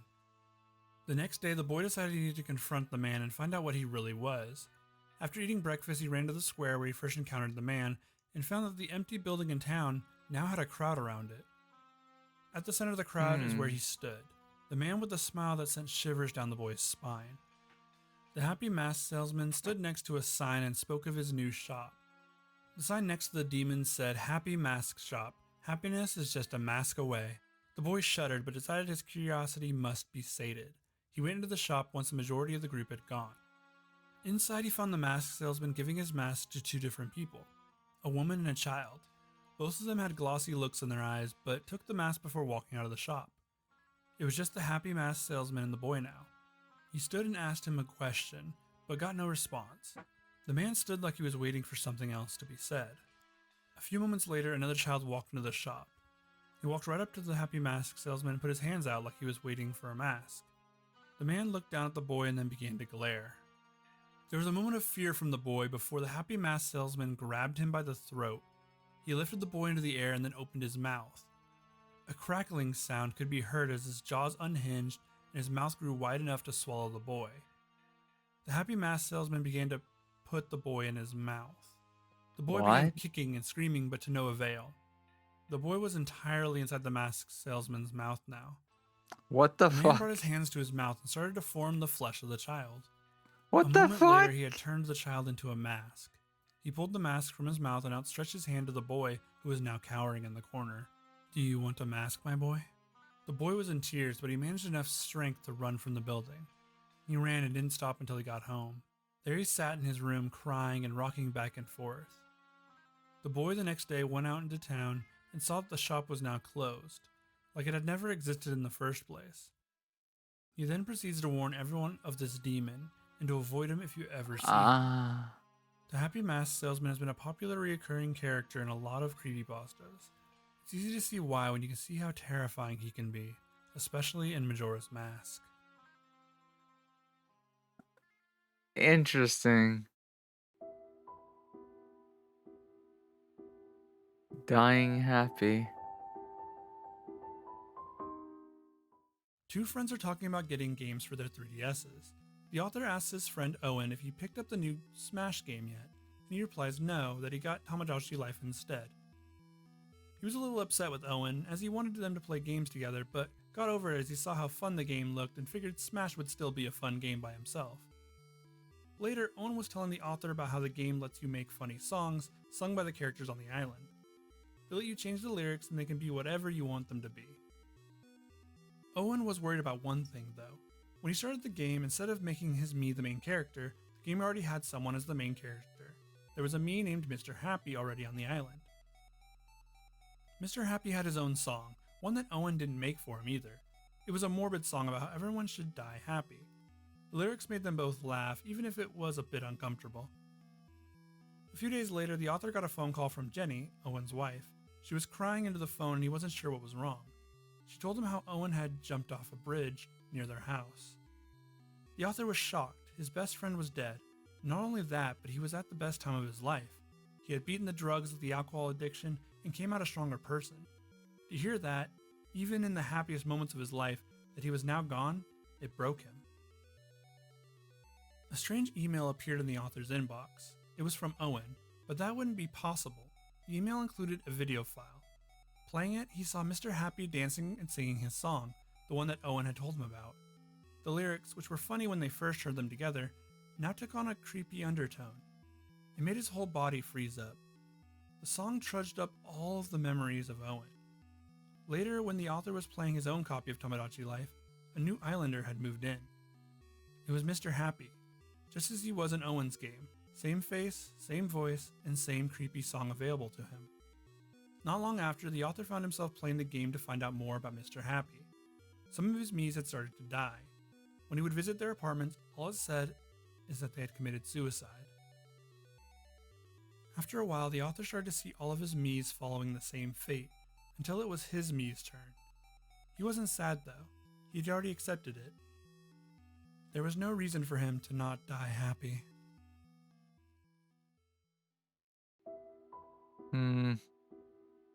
Unknown format. A man sends a letter to his friend Nick. Nick had to move away, but before he did, Nick let him download his entire game library from his computer. The games were all pirated and needed to be cracked before they could be played. Most of the games could be cracked pretty simply, but a few couldn't be broken so easily. After the author searched the internet for a solution for a while, he stumbled across a Japanese program. The program was titled Shikami no Tenjin. The program was perfect for cracking the games and making them playable.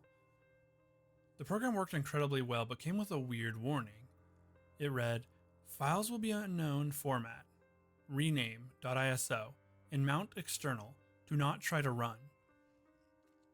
The author followed this warning, which made the games work fine. He was able to play through a ton of games that he would have missed out on otherwise. He played Skyrim, Civilization, and StarCraft 2. He did wonder though what would happen if he ran the files before mounting them. The first game he tried to run without mounting was Portal 2. The game started mostly normally until he got to that title screen. Portal 2 looked darker. Shell's body was strewn across the ground with her body crumpled in an unnatural way. After starting the game, the author noted how much darker in tone the game was and how there was a layer of fog covering the ground in every level. This happened in every game he tried to run in this unknown format. Serious Sam HD was darker and bloodier, Civ 6 had some questionable content added to it. When the author went back and mounted the games as ISO, they ran perfectly again. It would only happen when the games were run in the unknown format. This meant that the program itself was somehow corrupting these games. The author then ran a movie through the program. It ran the movie mostly normally, but eventually the movie started to show darker imagery in the background, mainly of a violent nature. The author deleted the files from his computer and set out, as he put it, to show the world how truly dark a place it can be. The story ends with Nick getting a letter from his friend and explaining that his friend was found hiding in a bunker. He had committed several acts of violence and was hiding away with stuff to make bombs and poisons. 98 bust. So, extra lives. Glitches in video games go together like peanut butter and jelly. And they can range from the absurd to the downright creepy. The Cathedral is one such glitch, found in Kingdom Hearts. The glitch works something like this. At the beginning of the game, when you're in Sora's dream on the stained glass floor, if you die in the center of Snow White's apple instead of simply restarting before the battle, you will be transported to another cathedral. But instead of the happy music that is generally there, all you will hear is static. The stained glass floors have also changed. The Snow White one that you start on now features a dead Snow White, with blood leaking out of her eyes, ears, and mouth. The evil queen is depicted with her bloody heart in her hands. The rest of the floors appeared to have also changed, into warped versions of the original stories, with visuals such as Beast eating Belle, Cinderella being sold into slavery, and the decomposing body of Sleeping Beauty. When you get to actually fighting Heartless, they have changed as well, now standing taller than Sora, featuring claws and have yellow eyes with red irises. They can also only be defeated if the player chose the sword. For this reason, not many people have gotten past this point of the glitch, with most of them having reset the game to play the actual game. But for the dedicated few who sought to see it through to the end, they were greeted with a fight against the giant Sora Heartless. He too has changed. The heart-shaped hole in his chest is gone and his eyes are now red. I called it a fight, but honestly it's anything but. As soon as the battle starts, he immediately grabs you, and the black tendrils begin to enter Sora's face, before the screen goes black and all you can hear is Sora's screams, and weird whispers, with the words "Game Over" flashing on the screen. Players who restarted the game at this point were only greeted with a black screen and whispering. They have also reported hearing whispers when they are alone, along with seeing red eyes in the darkness. The developers of the game have denied the existence of this glitch, writing it off as people with deranged sense of humor making things up. However, there was one designer who only helped in the beginning of the game, who did not appear in the credits of the final game. His name was Akane Hoyotami, and as stated earlier, he only worked on the beginning of the game, leaving after a section of the game was done. After he left, he reported seeing creatures following him, creatures with red eyes and yellow irises. These reports were ignored by the police as the ravings of a madman. Shortly after, he was found dead in his house. His body looked like it was cut up with sharp nails. His neighbor reported hearing him the night before screaming about eyes and whispering.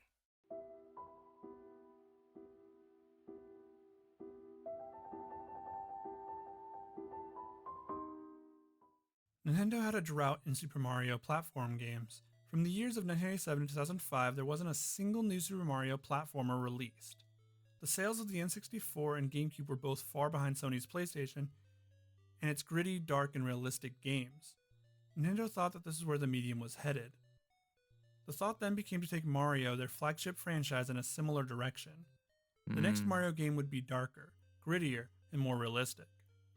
Of course, internal strife in the company with how far to take the concept was a problem early on. The game was available as a demo on the Wii Homebrew channel, but was later removed. The author recounts his time playing the game. Super Mario 128 was noticeably darker than any previous Mario game, which was the new direction that Nintendo thought gaming as a whole was headed. It starts off with Princess Peach being taken as usual, but this time the note from Bowser was a little more sinister. He threatened to kill Peach if Mario were to pursue them, and that his death would follow. The game was very unfinished.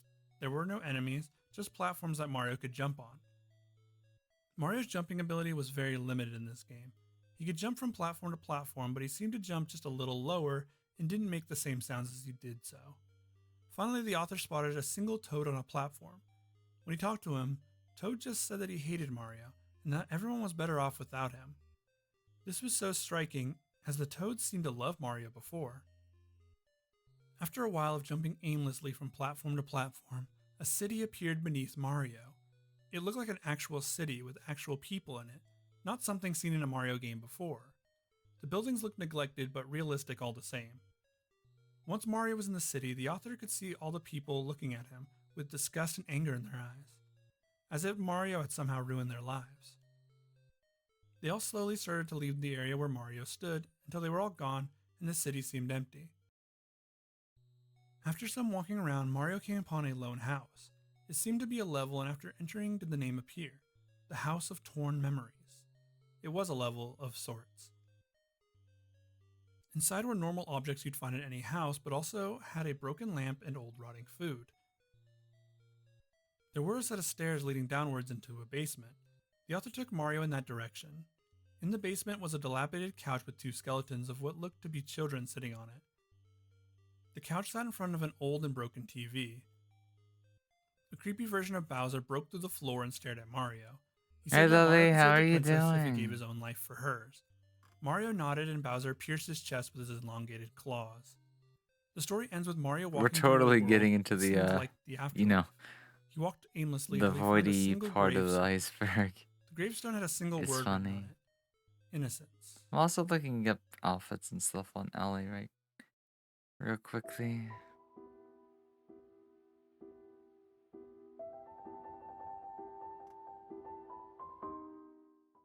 A huge Toho fan, the player decided to torrent the game, as they were No only worries. available in Did you have a good lunch? What'd you Though have oddly for enough, lunch? only one person had torrented the game before him. Opening the game, nothing was out of the ordinary. Starting the game, the player blasted his way through the first boss, a husky blonde woman. When he started the second level, the text, "Do you understand me now?" appeared. The player ignored it and proceeded through the second level, struggling to beat the second boss, a woman with glowing eyes and a dark aura. At the beginning of the third stage, the text, "Are you here to play with me?" appeared, and he again ignored the text. This level was a lot harder, with the boss integrated into the level itself. This boss was a blonde Oni woman. The player lost all of his lives here. After his defeat, the player decided to get an English Chicken account schnitzel, to better understand the game. Thai Asian When he buffet. returned to the game, Oh, Remy Roo now had a frown on her nice. face. And when he got back to the first boss, it said, "Have you come to harm me again?" The boss now sported cuts and bruises across her body.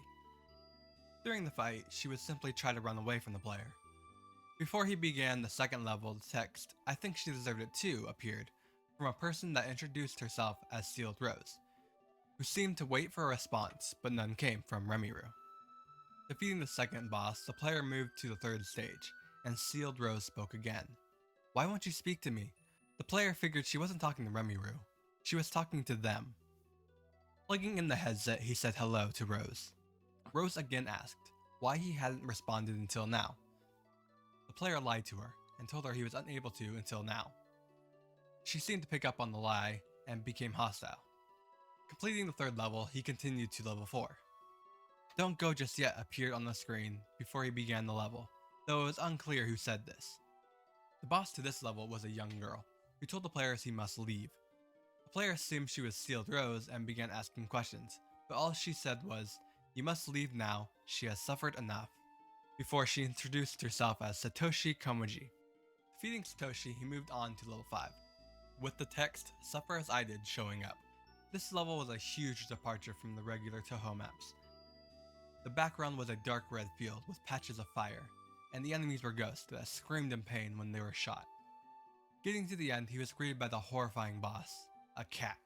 Upon defeating the cat, Steeled Rose showed up once again, with the dialogue, "Hurry to me." Then, "You shall receive eternal torture" appeared, before the player was transported to a new level. This level was a violent, fiery landscape with magma flowing over it. Burning bodies were strewn Yay! across the area, being Man, shoveled chicken into the sounds so fire good by right now. half-animal creatures. The boss to this level was a giant raven, who spouted some nonsense about serving a new master. Managing to ink out a victory, the player ignored the end credits. Tired, he decided to go to sleep, except he couldn't get out of his chair. The screen flashed, and the text no. "Leaving so soon" appeared, before a small white-haired witch appeared, Scarlet Rose. Remy Rue once again had dialogue, meaning the player could talk. He asked, why was she doing this? She responded by telling him she had read the minds of humans, and deemed them selfish beings, who deserved destruction, before revealing who she really was. Chayoshi Komuji. The boss battle began, but it had a small twist. The player could feel the pain of his character. The fight wasn't going well, with the boss becoming invulnerable. Before the boss could finish him off, though, he was sucked into a black hole, the message "Supernatural Border" flashing onto the screen. The battle began once again. This time, though, the boss could no longer hurt him. Dispatching of the boss, the player spoke, not really expecting an answer. "Who are you?" he asked. A sweet voice answered him, a voice that came from him. The one behind the spiriting away. "The border is mine."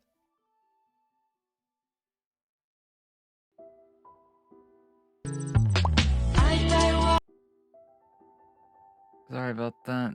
I didn't realize this video was gonna have like Plants vs. Zombies is a pretty simple and loud family-friendly volume. game. The author, having heard it was a good game, decided he wanted to find a copy. He ends up pirating it and finds a torrent with only one seeder. The download takes a while, but it does eventually finish downloading. When it was done, the file for some reason had a different being name. picky again. Instead of being Plants vs. Zombies.exe for the executable, it was Basically window shopping. deadplants.exe. The other file seemed normal. I so the definitely author have went to ahead yoink and started myself the game. off. The first about difference half they an hour. noted was the change in mood of the game. It That'll be seemed sleepy darker, times. like it was modified to I be would more think it's creepy. free to play, but I think The it's a stages mobile were game also that like much harder, even the starting ones. maybe has like The night levels took on a much darker Actually, hold on. gloom. Instead of a clear night sky, they were now covered with clouds. These levels were especially hard. if I just type in Plant The author Zombies. also mentions at this point that the music, which started in a pitch higher Game of than the Year usual, edition is available was for slowly raising $5 in pitch on after each level. Steam. Eventually, the author got to the roof levels, and this is where the biggest changes to the game took place. The level was noticeably dimmer. So The plants, when there's they a would demo die version and that's get free. replaced, would be replaced by grotesque versions of the usual plants. It became obvious to the author what was going on. The plants were returning I as the thought it was ones that just had a been eaten mobile by the game. zombies. They were mutated, dead plants. The screen grew too dark for the author to play anymore, and he heard the familiar sound of the zombies breaking into the house. A loud scream rang out of his game that lasted for 7 seconds before the game shut off. Anytime the author tries to reopen the game, an unreadable error message pops up on the screen.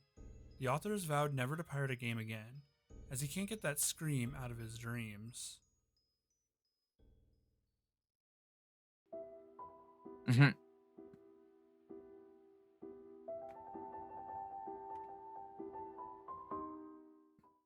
If you knew about stories of haunted cartridges and hacked games, would you play a mysterious version of a game you found in the trash? The author would, as we see in this story. The author would, as we see when he opens the game, Pokemon. finds the menu changed to string red, and continues to play the game.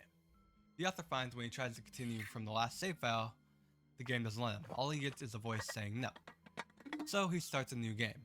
But unlike in the normal red version, Makes his it a little character's wonder. name has already been chosen, Steven. The rival, who's also his brother's name, is Mike. And finally, he had a level 5 Charmander named Mickey. The story had also been changed. He is no longer Red, but a separate character with relationships to the people of Pallet Town. Setting out on his journey, the author quickly finds that his Charmander Mickey is far stronger than a normal Charmander. It isn't affected by its usual weaknesses. It did more damage, and it even evolves into a Charizard at level 25.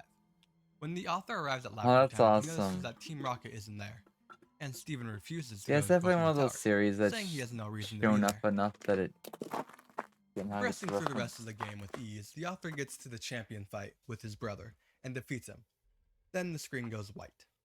When the screen comes back, the brothers are in their room, where Mike is asking Steven to trade Mickey to him, so they can both finish their Pokedexes.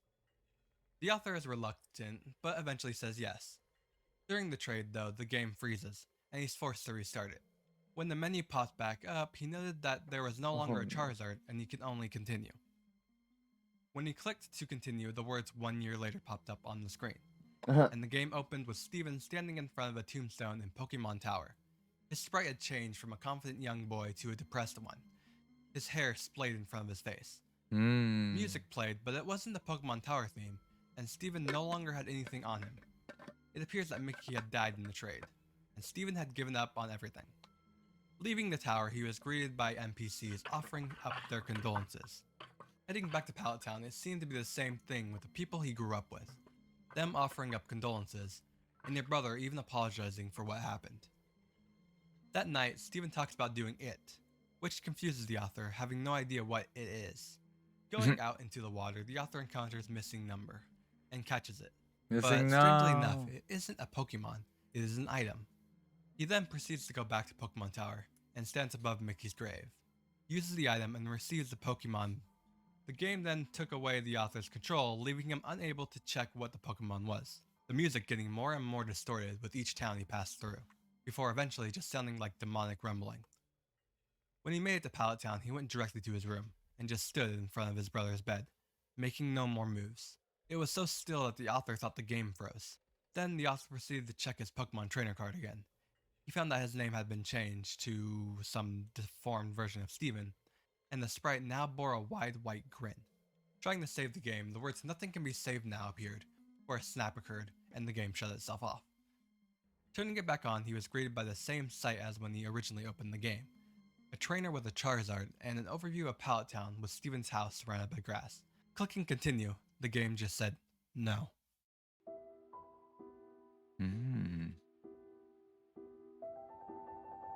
Interesting. Zombreon is the story of a guy who decided to try a beta version of Pokemon Gold on the Game Boy Color. The author had heard from a friend that there were supposed to be 2 more evolutions added to Eevee in Pokemon Gold and Silver, but they were dropped from the game. The author, being unconvinced but very interested, decided to try the game by getting his hands on a beta version of Pokemon Gold. The first few he found didn't really work or were just normal versions of the game. Finally, the author found the beta ROM he was looking for, and booting it up, everything seemed pretty normal. The first thing the author did was try and find ways to evolve Eevee into either of the other forms. The 2 forms were Poison and Ghost type. The author decided the easiest way to do this would be just to play the game through and see if he could figure it out along the way. He ended up finishing the game, beating the Elite Four, and conquering Kanto. Even after all of that, he was no closer to finding out how to evolve Eevee. As for the game itself, being a beta, a few things were different. Some of the locations, dialogue, and NPC locations had changed, but overall it was pretty similar. Also, a few Pokemon were missing from the game, including Dunsparce. The author decided he might need some help locating the item required, and so he found someone online who said they could write a code that would give him all the items. After a while, the person he'd met online delivered and gave him the code. The code worked, and now he had access to every item in the game. He found a weird item that he'd been missing. It was called Toxic Stone, which probably was how he would evolve Eevee into the Poison type. After trying, the author got no I hope results. they do make a message Poison would pop up Eevee and say it has someday. no effect. The author tried several different methods, but every time he was met with the same message. As a last-ditch effort, he decided to find every NPC and talk to them to see if they would give him any useful information. One NPC finally told him the Certain answer he needed. EVs Did you know there's a don't stone that can exist evolve yet, a such Pokemon as after it's Ghost fainted? Eevee, Dragon That's what he Eevee, said. It Still was the final piece Eevee, of the Poison Evolution Eevee. puzzle that the author had been looking for. Once Ground Eevee had fainted from a Eevee? battle, the author applied the stone. Eevee started to evolve. Finally, after all the author's searching, it was real. His friend had been telling the truth, and I there were think those more are the only evolutions. types that don't exist just yet. After the evolution screen ended, a green Eevee missing Bug parts of Eevee? his body appeared on the screen. It didn't look much different except for the palette swap. The Flying. missing ear made it look a little weird, though. Yeah, so Eevee had also Dragon learned a new Bug, move, still Poison, Zombite. Ground, Rock. The author decided he would try Fine. out his new move and went to find the And battle. I'm surprised The first that Pokemon the neither author like encountered was a wild Stone, Sentret. Ground, The or battle Rock. started and the author decided to try They're out the new still move, Ground, Zombite. Rock. After using it, the Pokemon was All defeated three instantly, and then the game asked minerally for him EVs to don't name exist the yet. Sentret. Which is Pokemon funny was then because sent just to the about author's all the PC, and he EVs was are very obtained via a stone The game registered him evolution. catching the wild Pokemon for some reason. The author decided he needed to try this on a trainer to see what would happen. Well, The given author that's encountered like a trainer 7 and out of immediately used the nearly move on his 14, 16 or The Pokemon something was type. defeated immediately, and the Yeah, trainer Ghost. yelled at the author, "What did you do to my Pokemon?" The battle ended, and when the game returned to the world, the trainer was gone. All the trainers in the area were gone, actually. The author then went to a Pokemon Center and checked his PC. All of the Pokemon in there were the same green as Zombreon. After exiting out of the PC, he saw the same trainer that he'd fought before coming here. The man yelled at the author again before a battle started with a different trainer. The trainer used an Arcanine, but the battle ended the exact same as the last one had. Zombreon used Zombite and immediately won the battle. The author flew to Goldenrod City and was met with an empty city. He walked around and tried to enter the buildings, but they were all locked. Finally, he went to the Pokemon Center and was able to go inside. It was empty as well, save for the radio on the counter. A strange message was playing over the radio. Beware of strange Pokemon. Trainers from the Kanto region have been reporting strange green Pokemon attacking and infecting other Pokemon and trainers. Remain indoors and avoid all contact with strange Pokemon and people. Followed by, I'm so lonely. Following this, a group of angry NPCs would try and fight the author, but Zombreon was too strong. After the battle, Zombreon left its Pokeball and ran free, attacking the Pokemon and their trainers. The Pokemon turned green, but any NPC that was touched would simply disappear. The author went back to the PC to get another flying Pokemon, but wasn't able to pull one out. The only option available to him was to release all of the Zomb Pokemon. Doing so would destroy the Pokemon world. The city was on fire outside and most of the buildings were now boarded up. The author returned to the player's hometown to be met by a professor at the lab. He had developed a cure and started a battle with the player. The new ability, known as Cure, was easily working against the author's team. The fight nearly ended as Zombreon came out as the last Pokemon. Cure was used, but Zombreon used Struggle and both Pokemon were defeated. The professor left immediately after the battle and a loud bang could be heard from outside of the building. The author returned to his home and found his mom was inside, and clicked on her, and the only thing that the game said was, "It's Mom, she's not moving." The game then ended with a loud beep, Oh, and then the wow. emulator froze. Trying to run the game again would freeze the emulator.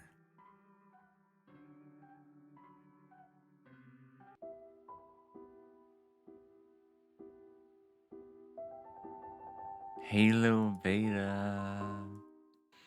In Halo Beta, the author decides he needs to get a new Xbox after his breaks. So rather than buying one on Amazon, the safer option, he buys one from eBay.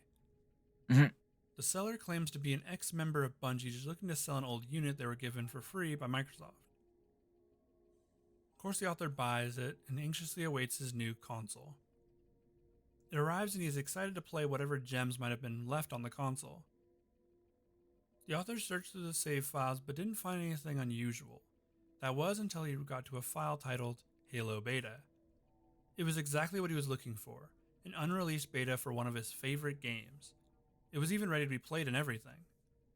The author tapped the play button and the game started up. Everything seemed normal. All of the same levels were available on the level select screen, the multiplayer maps were exactly the same, and the menu didn't appear any different. The author started a new game on Heroic and jumped in on the first level. The first difference came about when he started killing Marines on the Pillars of Autumn at the start of the game. Instead of there being invincible Marines or a game over, the game continues, but you've killed everyone. You'll still have to escape the vessel and kill both Marines and Covenant on your way out. The rest of the opening of the game plays out like an evil run. Master Chief kills more Marines, doesn't help those around him, and constantly does the wrong thing. This leads to some interesting dialogue between Master Chief and Cortana, who is still partnering up with him for some reason. Eventually, Chief will get to the part with the Flood, and instead of being able to fend them off, will actually get killed by them and then turned into one. They burrow into his chest like the scene in Alien in reverse, and he now leads the Flood. The Flood begins their invasion of Earth, with Chief at the front. They start to take over and control the populace of Earth, including the Marines who came to stop them. The game ends with Cortana activating the Halo Ring along with Sergeant Johnson. All 7 Halo Rings start up and the game zooms in on Cortana's face. The galaxy now has been cleansed of all organic life. Mhm.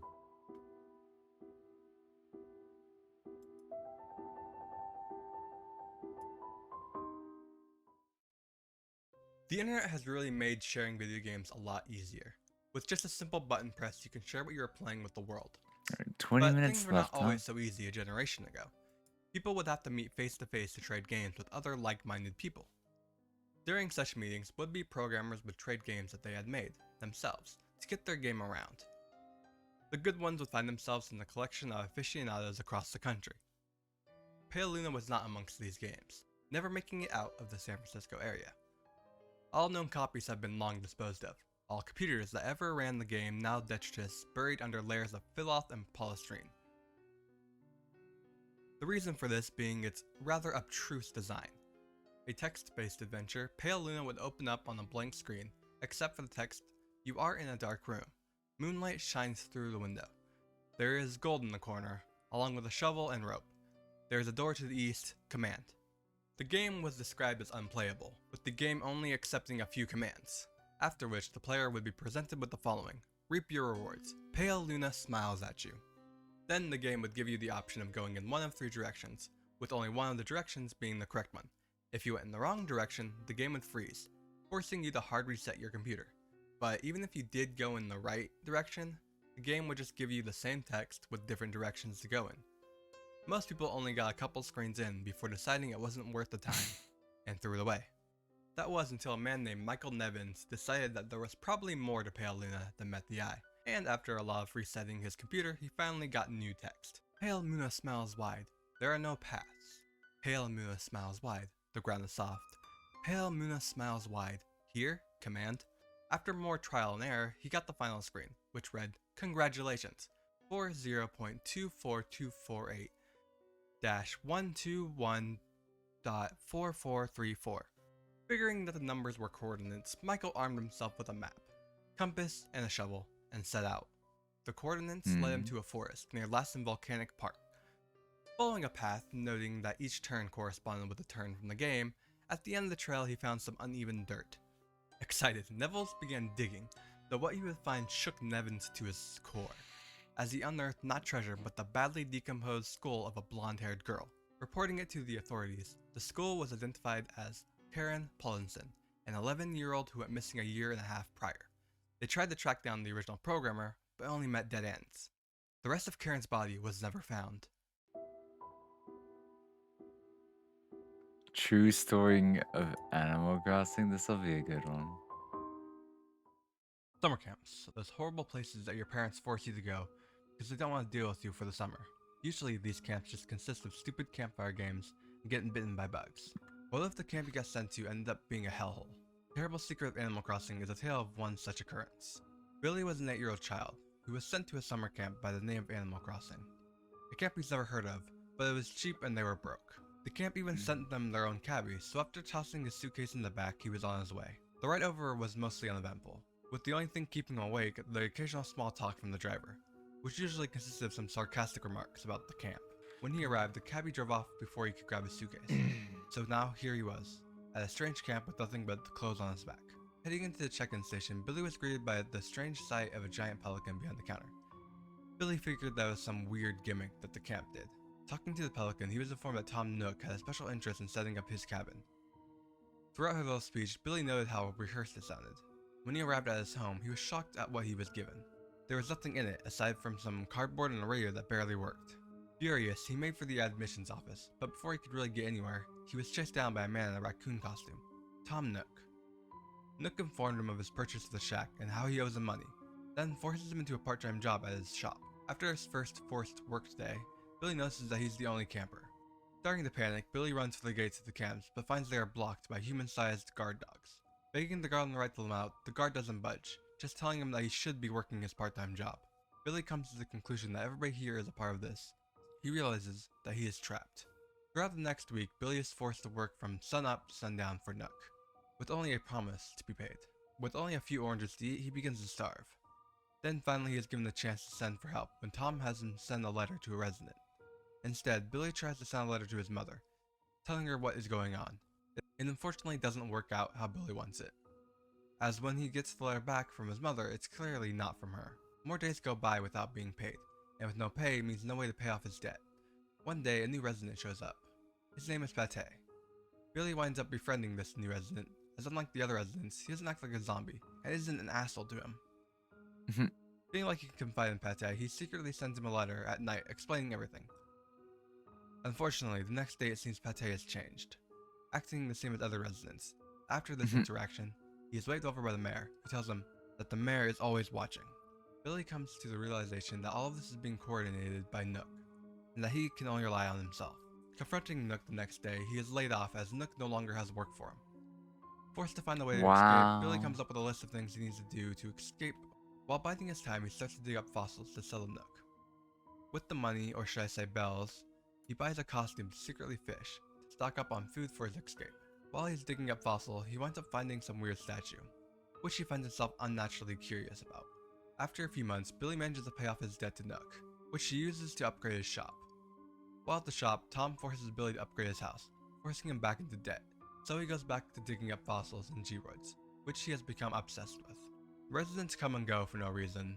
One day, Billy sees a bottle floating in the sky. Following it, he finds a letter in the bottle from another trapped resident by the name of Penny. After a few days of sending messages back and forth, including maps of their camps, which are identical, Billy gets the idea to send messages in different directions to see how many people are trapped here. The next day, messages come flooding in, from kids who have been here ranging from a few weeks to years. They also send maps of their island Billy, and just like Penny's, it is identical to his. That night, Billy goes behind the museum and puts together the maps. What he finds brings him to his knees. They are on an island. They are all stuck on an island. Billy forms another plan to steal a boat to escape. The first thing they need to do is monitor Nook to see how he gets from one camp to another. So Billy stakes out Nook's store to wait for him. Hours go by and nothing happens. Nook never comes out of his store. At around 3 AM, sirens start to blare and the villagers start to file out of their houses. Billy tries to find out what was going on, but the villagers would only tell him to go back to bed. The next morning, he gets another letter from Penny. The blares from last night were because Penny broke into Nook's shop, found some secret tunnels, and then broke into Nook's house. She even managed to steal his personal notebook, which she sent his way. Returning to his house, he sits down and reads it. The island was originally meant to be a getaway island for rich people, a joint business venture between Nook and KK Slider. Halfway through construction, they started to find the G-Roid statues, and they began to infect the workers. The workers began fighting with each other over them. KK Slider tried to convince Nook that they should abandon this venture, but Nook didn't listen. He was being consumed by the G-Roids. He even winds up locking KK Slider up. Eventually, the journal entries start to get rambly and illegible. Then 7 years later, they are legible again, but there's something off about them. They talk about needing more, and about young ones crossing faster. Everything clicks for Billy. Nook didn't start as a raccoon, he was turned into one by the G-Roids. It takes time to turn them into animals though, and that's what the pointless activities are for. They're meant to distract them, until they turn. Before he really has time to process this, the animals break down his door, drag him out of his house, and proceed to beat him. The next morning he wakes up bandaged, bruised, and missing an eye. Over the next week he tries to get in contact with Penny, or any other kids, but gets nothing, until a balloon floats by. Shooting it down, he receives his final letter from Billy. I've been a bad girl. You probably think I'm innocent, but I'm not, and I will tell you why. I screamed for 3 days and they took my tongue. I threw balls to the sea and they took my arm. But worst of all, I stole what was not mine and lied about it. So you see, I'm not innocent. I hope you will make better choices, Billy.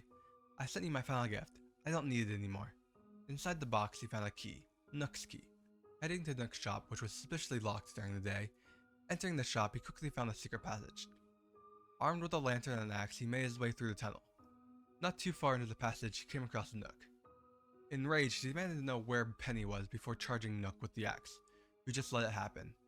The axe took a chunk out of his leg, causing him to topple over. Then Tom explained everything to Billy. It turns out Tom was Penny the entire time. Well, kinda. See, Penny is Tom's wife, who had terminal illness, who when she crossed over never recovered from the insanity it caused. She's been controlling the island through fear, and kidnapping children to transform into animals, to harvest to keep herself alive. After telling Billy all of this, Tom kills himself. With the realization that it was Tom that was really his only friend, Billy resolves himself to kill Penny. Arriving at Penny's mansion, he finds the back door unlocked. Heading into the house, he makes his way to Penny's room. The door creaks as he enters, and Penny mistakes him for Tom. Tom, dear, is that you? Did you bring the boy I told you to fetch? Did you have to hurt him? Turning towards him, he was met with a face that appears to be falling apart, and eyes so malicious he almost fainted. He also notes that one of her eyes is his. Before he can kill her, he's apprehended by some dog guards, and brought before a crowd. The other children appear to be there as well. Penny demands to know which of the children stole her belongings. Billy tries to take the blame for it, but she doesn't believe him, and then she has the dogs take one of the children up to her room for her. The dogs reluctantly do so. There's some screaming, then silence. Penny comes to the balcony with Harold's arm waving around. Look! Harold's waving goodbye to you all! She once more demands to know who stole it. Billy doesn't get a chance to say anything before another child steps forward and takes the blame. His name is Philip. He is escorted into the house by the dogs. Managing to break free from the guards, he follows after Philip. Turning the corner, Billy is greeted by the scene of Penny hovering over the bloody body of Philip. But it appears he didn't go quietly, as Penny has a gash in her side that is oozing crimson. Too distracted to notice the guard behind him, Billy is knocked to the ground, with Tom's key coming out. Upon seeing the key, Penny demands to know how he got it. Dragging him into the house, she slams him against the wall, demanding one thing: where is Tom? Why isn't he here? Billy once again tells her that Tom is dead, but this time goes a step further, explaining why. He killed himself because he couldn't stand the thought of having to live one more minute with a hideous fail of nature like you. He'd rather be dead than to have to wake up every morning next to a monster. After a vicious fight, Billy finally kills Penny. Afterward, a helicopter shows up and saves the children.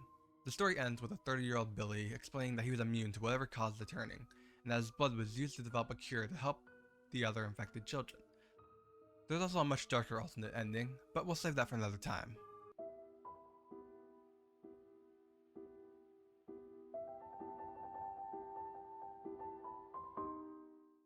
Sad Satan isn't really a creepypasta, not in the most literal sense. It's a game that was created and downloaded through the deep web. The game itself isn't anything special, just a walking simulator with creepy noises and flashing lights. No, Sad Satan isn't really a game at all. But then why am I talking about it? Sad Satan is the first deep web horror game, and it was the first seen on an obscure horror channel called Obscure Horror Corner. The original game was played by tons of top horror critters back when it was first discovered, but aside from flashing gore images that would pop up through the playthrough, there wasn't much to talk about. That was until an anonymous post was made on 4chan claiming that the version everyone played wasn't the real version of the game. Everyone waited in anticipation as the OP said they would post a link for everyone to download. The link was dropped and the game download ruined a bunch of people's PCs. This led to everyone thinking it was a virus and not a game at all, except that wasn't the case. The virus was hiding a game, the real version of Sad Satan. The real version of the game was essentially the same thing, but it had real gore images and some other illegal imagery that I'm not going to name in this video. This version was grotesque and edgy beyond reason. Wow. The game would get a clean version made available to the Reddit community, but the gross illegal imagery still remains in the dirty version as it is referred to. The clean version has some random images that replace the bad stuff, but it's still not a very good game. The man believed to be behind the game is thankfully behind bars, which hopefully he remains. As for the game, you can still download the clean version, but it's really nothing special. The game never was.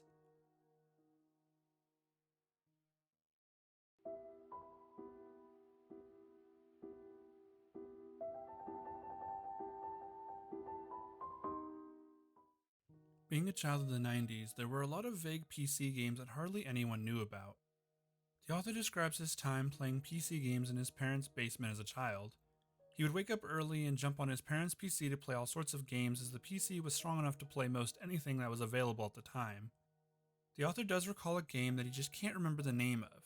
He used to play it all the time but just couldn't remember the name, which is funny because he could remember everything else about the game. The game has you playing as a kid with your dog. The kid and the dog are approaching a decrepit-looking castle together. The dog then runs off, chasing a raven through a hole in the gate of the castle.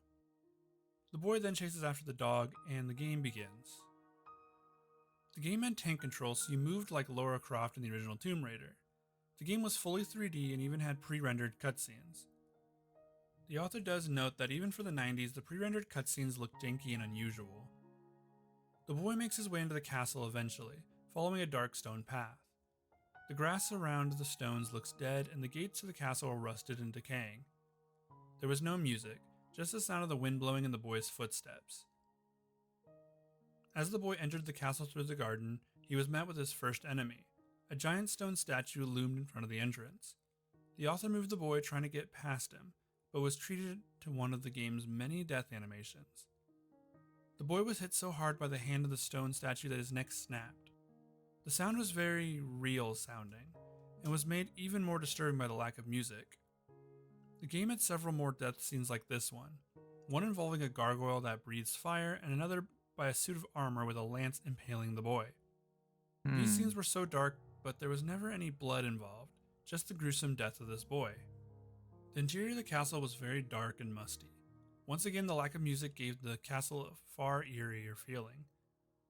The sounds of chains rattling somewhere in the building also sent shivers down the author's spine. The author got to the graveyard section and noted that this is the last area he played in the game. He couldn't ever figure out the puzzle to progress. There were only 2 tombstones that he could interact with. One of the tombstones had listed every death the boy had endured, which was a lot since he wasn't very good at the game. The second tombstone had the name of the author on it. The date of the death was the date of the day he was playing the game. This scared him enough to drop the game entirely, and he hasn't touched it since. The author, thinking back on it, considers the possibility that the game has read the PC's name, and that's how he was able to put it on the tombstone. But if that were the case, it wouldn't be his name on the tombstone.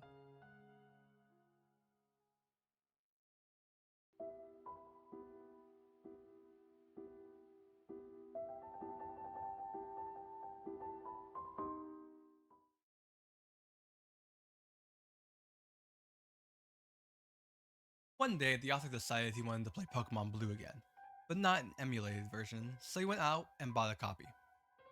Popping the game in, he started his Pokemon journey with Squirtle. But not too far into the game, he ran into something strange. Mewtwo, a level 70 Mewtwo, who wiped out his entire team.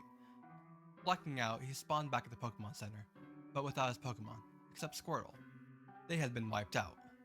Frustrated, the author reset from his last save, but no good, they were still gone. Worse still, the starter was reverted back to level 5. The author was tempted to restart from the beginning, but decided against it, not wanting to redo the Viridian If Forest. we're going to sleep after this, As he pushed through the game, I might getting have found wiped a out by lead Mewtwo on. continuously, Well, we still have to wait a forcing him couple to months. retrain Pokemon over and over again, he But eventually made it to AliExpress could be Lavender the option for the where he Hoo-Hoo was pulled into a cosplay. battle with Mew, who he was I'll able probably to catch, skip out on the who, like shoes his since that starter, one's gonna didn't be disappear after fainting, but unlike his more starter, difficult. kept his level. After beating the Elite Four, the author appeared to have 3 options ahead of him. Capture Mewtwo with a Master Ball. Unfortunately, this just ended with Mewtwo killing his But own here in a health, couple months, and the then him and Hoo-Hoo Mew cosplay fainting should be together. perfectly fine. Option 2, a fight to the death, which did work, as after beating him, Mewtwo disappeared, and the game returned to normal. The final option was, what if he didn't attack Mewtwo? So instead of fighting, he focused on defensive moves. Eventually, Mewtwo will start questioning himself, before killing himself. The story ends with the author waxing philosophical about whether Mewtwo was really a monster.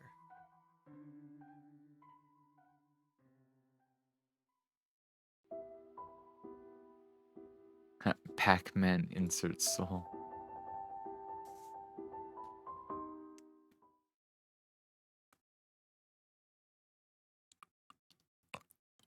Putting a dark 9 twist on a minutes. classic is nothing new in the world of entertainment, and that's what the author experiences when his friends suggest he plays a ROM of a Pac-Man machine that was locked away in an abandoned amusement park. Opening the link that his friend sent him, he was greeted by the story of said Pac-Man machine, about how people who beat the game suffered severe psychological trauma, and occasionally physiological trauma, up to including the death of the player. Starting up the ROM, he noticed that the audio was heavily distorted, and that the insert coin briefly switched to insert soul. When he loaded into the first stage, he noted that the pellets weren't visible, until he got within a certain range of them, and that the normal blue ghost face was replaced with a jack-o'-lantern's face. The level did have power pellets, like a normal level, that allowed him to see the ghost, but unlike the normal version's pellets, he couldn't eat the ghost, he just died on contact. After finishing the level, he came to discover that the other levels were similarly changed. Level 2 was called Screamy, which had a ghost that upon seeing you, made a static noise and chased you. Level 3 is called Slender, where a ghost functions like Slender and disappears and reappears. The 4th level had a ghost called the Old One, who appeared to be a Cthulhu ghost. The 5th level was even further distorted, missing the traditional walls of a maze. Dying at this point would give you a jump scare, then a red game over screen that would flicker to please help. On level 6, things got more interesting. And while the walls have come back, there weren't any ghosts. Eventually, another Pac-Man appeared. This one was a dark gray. Hey, what's going on, Violent? Distorting, chasing Good him from morning, good floor to evening, run. good afternoon, whatever Gray time I have this for Pac-Man you. charged him. When we Good caught him, the screen Wednesday started glitching. to you. When the screen cleared up, he was not a first-person We're point of view. really Around him, you close could to see falling Pac asleep. pellets, then Pac-Man. He was a ghost. We'll be doing that Hitting shortly. Pac-Man 3 times, We're the screen went finishing this black and video. stayed that way. I What could this mean? might Were the ghosts past see Pac-Man?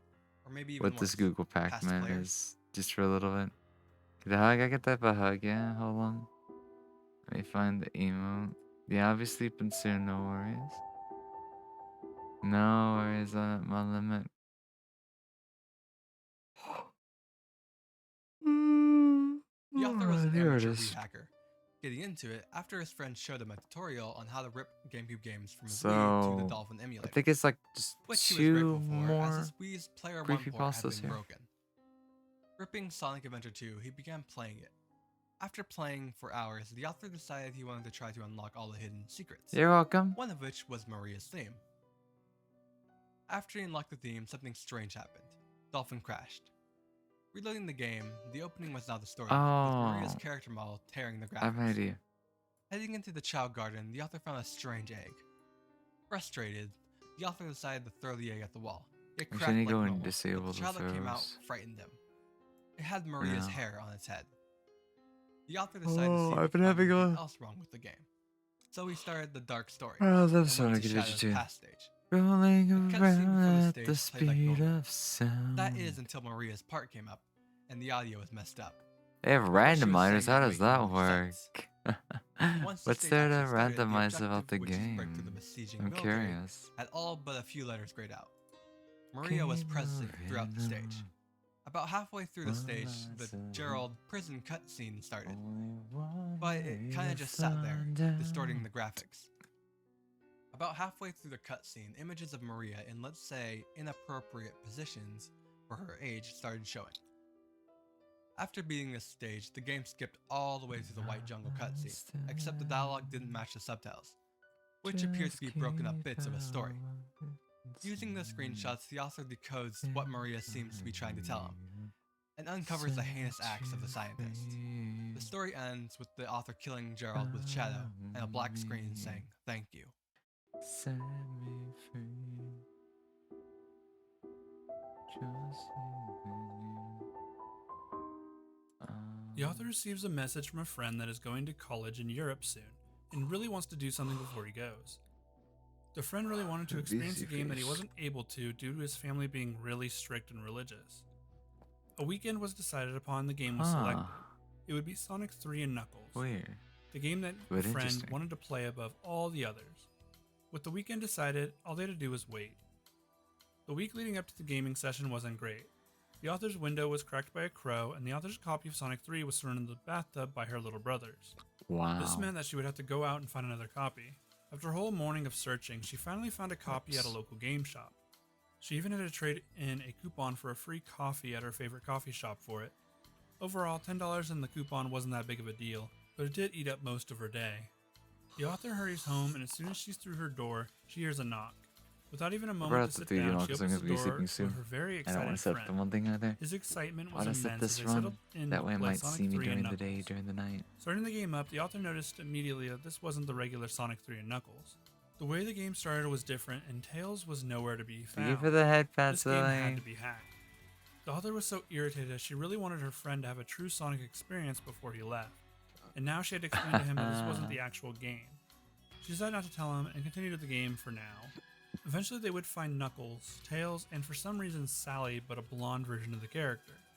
As Sonic approached them, they backed away. Sally actually turned to look in the other direction. Eventually they got to a level that was made up of Sallys, a bunch of Sally bodies making up the terrain of the level. The bodies moved and looked painted with each action, and then the screen went black. Words appeared against the black screen. Here lies Princess Sally Anderson. Her Royal Majesty now sleeps in the most unconventional of graves. That was the breaking point for the friend, who turned to the author confused and shocked. She explained how the game was likely hacked, but wasn't sure what was going on either. She said they should stop playing, but her friend stopped her. He said no, he had to see how it ended. Sonic was now greeted by the character sprites of all the characters in the game, and even some like Amy that weren't originally in the game. They all stared at Sonic without a word. The author's friend moved Sonic towards the sprites and they watched him. All these sprites disappeared and standing before him was the ghost of Sally. She watched him as the floor Sallies began to grab at Sonic's feet. They slowly pulled him down, drowning him in their massive bodies. The screen cut to black once more.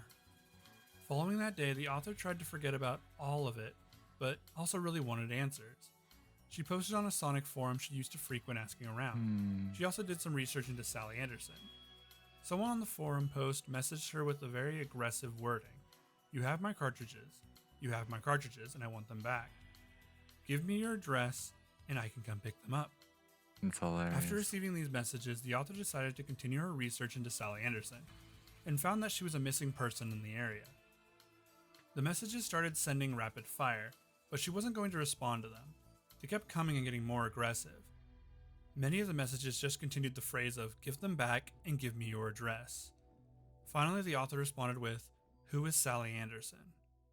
It slowed the messages for a moment until she finally got a response. Sally Anderson is mine. The author turned off the PC and unplugged the PC, but not before reporting the person and blocking them.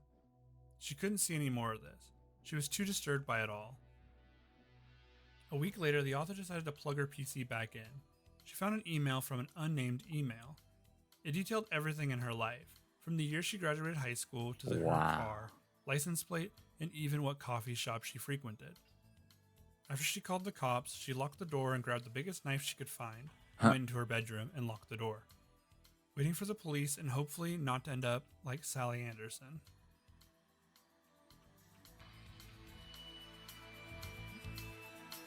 Well, that was interesting.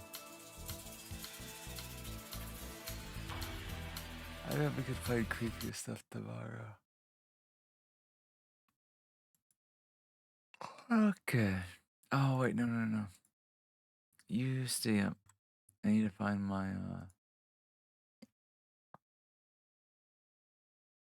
What VOD could I chuck at you guys for now?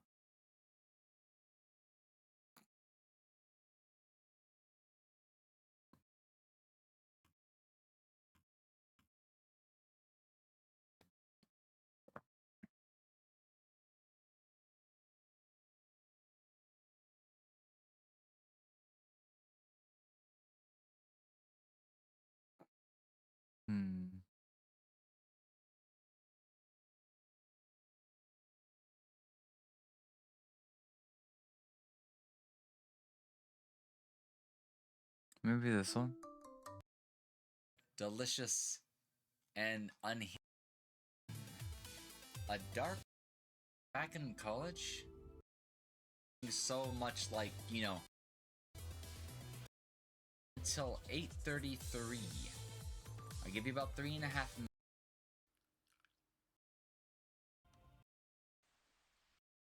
Wally, about done here, huh?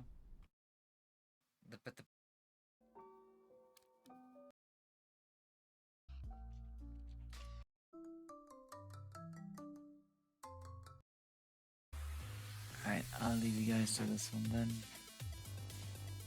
Y'all have a good night, a good evening, a good day, whatever time it happens to be for you. Have a sweet one, have a good hump day, you know? Do the humpty dance. I'll be seeing y'all later on. I'll be seeing y'all later on, so don't forget about me. I'll be back. I will be back. Another time.